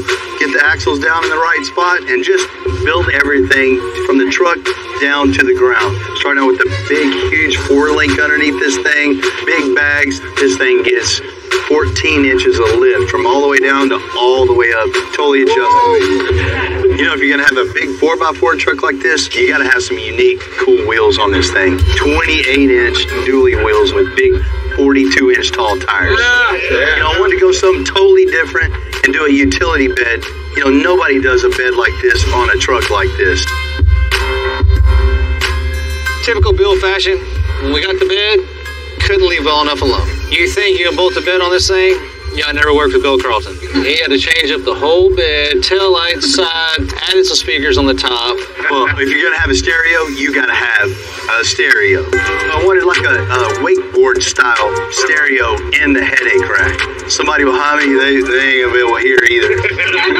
And we put 10 Rockford Tower speakers all throughout the bottom of this thing. So not only that, it's gonna hit just as good. There's a ton of stereo just inside also. You know, we utilize every compartment in this thing just to be loud. From the speakers behind the grill to the winch, this thing's ready to party and get to work. Now you gotta be able to get in this big old truck, right? So had to make some steps, had to build some running boards and incorporated, you know, toolboxes in this thing just to break up some of the smoothness that's in between there. You know, tie everything together and give it a little style. I really appreciate all you guys coming out and checking this thing out. Another example, teamwork right here. And this is what happens. Everybody comes together and makes some cool stuff. You guys walk around this thing, check it out. Let me know how we did. Truck is unreal. I'd love to build something like this one day. The way they did the speakers up here, that's amazing, man. I mean, you don't see that type of work made out of metal. Big 42 tires on them 28s. They're right pretty good looking. Man, I love this Bill, man. Bill showed out again, man. I'm definitely going to pull up to the shop and take this one out on the weekend and pull up to the club. And reaction of these guys, we did what we were supposed to do. And when you're building a custom truck, every part and piece plays upon the whole bed. There's so much customization on this thing. It'd take you 2 hours to see everything that's going on from bumper to bumper. This thing's going to bring a lot of business to the